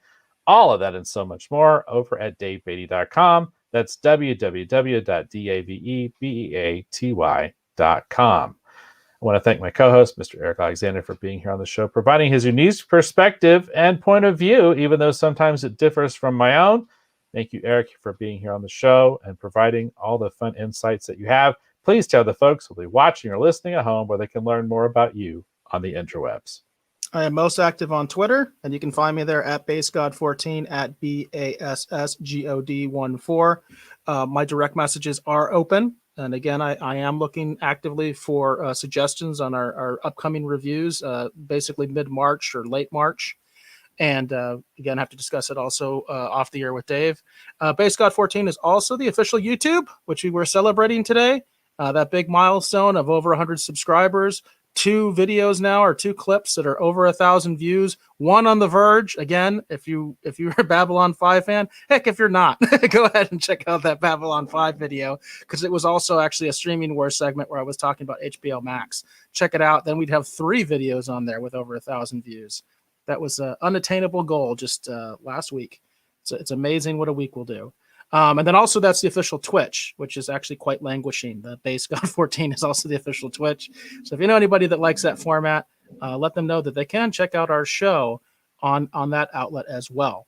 And then we did have a few comments here at the end. Hollywood Jackson says, great show. We appreciate your support, Hollywood Jackson. Jane had mentioned that she really liked the collector segment, and she said it was another great show. We really appreciate that, Jane, and that you did enjoy this new segment. And then there was another funny one here from Hollywood Jackson. We were talking about going out, and he said, I miss just going anywhere. And I think that's what we're going to leave with the last word.